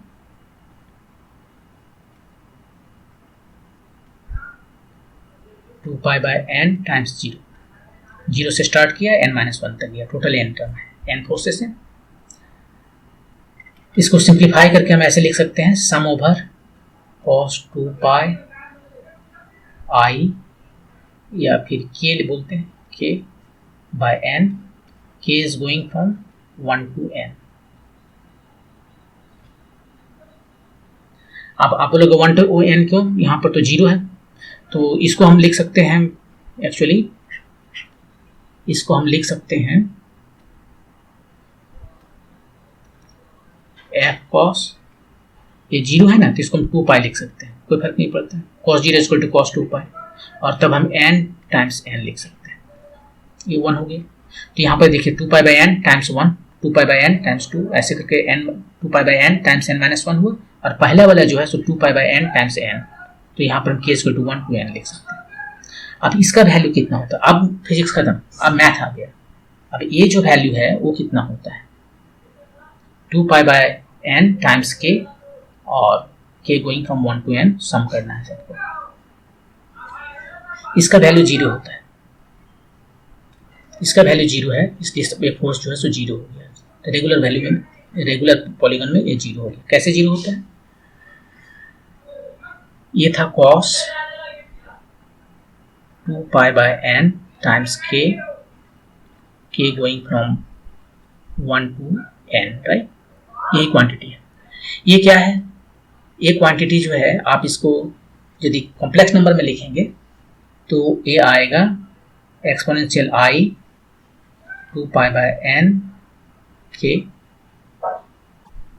sum over i equal to 1 to n। ये कितना होता है, एक्सपोनेंशियल i थीटा कितना होता है, इसको हम लिख सकते हैं cos theta plus i sin theta.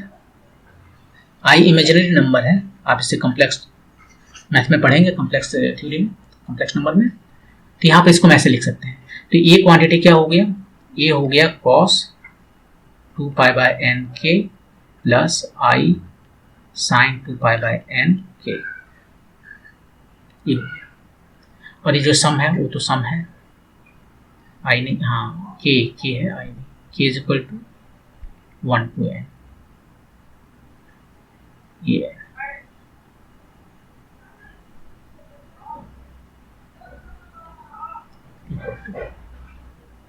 तो यहाँ पर जो मेरा क्वांटिटी है वो क्या है, ये वाला क्वांटिटी है, और ये क्वांटिटी इसका रियल पार्ट है, ये रियल पार्ट हुआ और ये इमेजिनरी पार्ट हुआ, राइट। तो ये रियल पार्ट है, तो इसको हम कह सकते हैं, ये जो यहाँ पर दिख रहा है उसको हम कह सकते हैं cos 2 pi k by n जो है वो रियल पार्ट है, किसका, इसका, exponential i 2 pi by n k का रियल नंबर है, की वैरी गुड। और यदि इसको हम एक्सपेंड करें, जैसे एल ई एक्स जो है इसको एक्सपेंड करना है, ये कुछ नहीं है, तो यहाँ पर हमारा क्या आएगा, एक ज्योमेट्रिक सीरीज में आएगा। देखिए k इक्वल टू 1 रखते हैं, exponential i 2 pi by n, next exponential i 2 pi by n times 2 plus i 2 pi by n times 3 dot dot dot exponential i 2 pi by n times n terms है। ये देखिए geometric series है, geometric series है। तो geometric series का सम कितना होता है, यदि हमारे पास a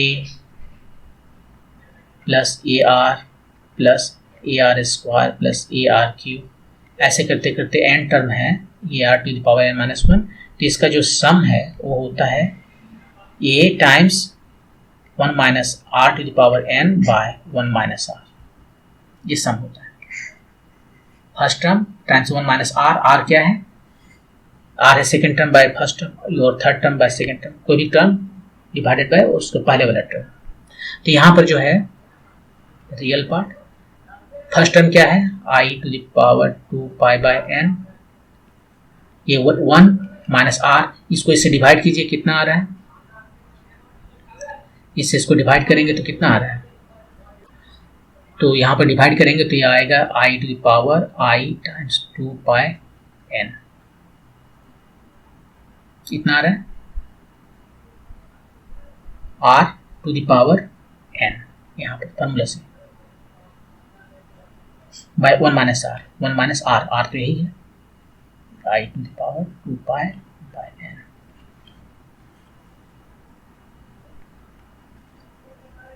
रियल ये n का पावर n, ये तो खत्म हो गया, तो ये ऊपर में कितना बचा, e to the power 2 pi i, और e to the power 2 pi i कितना होता है, ये होता है cos 2 पाई, जैसे यहाँ फॉर्मूला लिखे थे ये एक्सपोनेंशियल आई थीटा का, cos theta plus i sine theta, cos theta plus i sine theta, और cos 2 पाई कितना होता है 1 प्लस 0, सो ये 1 होता है, ये 1 होता है। तो यहाँ पर आ गया exponential I 2 pi by n 1 minus 1, और जो भी नीचे है सो है, ये 1 माइनस 1 0, सबको 0 बना दिया 0, तो एक नंबर जो है सो 0 हो गया। इमेजिनरी पार्ट देखेंगे तो वो भी 0 ही होगा, केवल यही नहीं 0 होगा। यदि साइन लेते तो सेम एग्जैक्टली सेम करते, तब इमेजिनरी पार्ट लेके चले होते, और इमेजिनरी पार्ट में भी तो एग्जैक्टली सेम होता। तो साइन भी जो है so sine 2 pi by n के गोइंग फ्रॉम 1 टू n, ये भी 0 होता है। तो इस तरह से यहाँ पर हमें आपको ये बताना चाह रहे हैं कि यदि कोई भी रेगुलर पॉलीगन, चाहे वो इक्विलेटरल ट्रायंगल हो या इक्विलेटरल रेगुलर क्वाड्रिलेटरल है, रेगुलर क्वाड्रिलेटरल जो कि स्क्वायर है,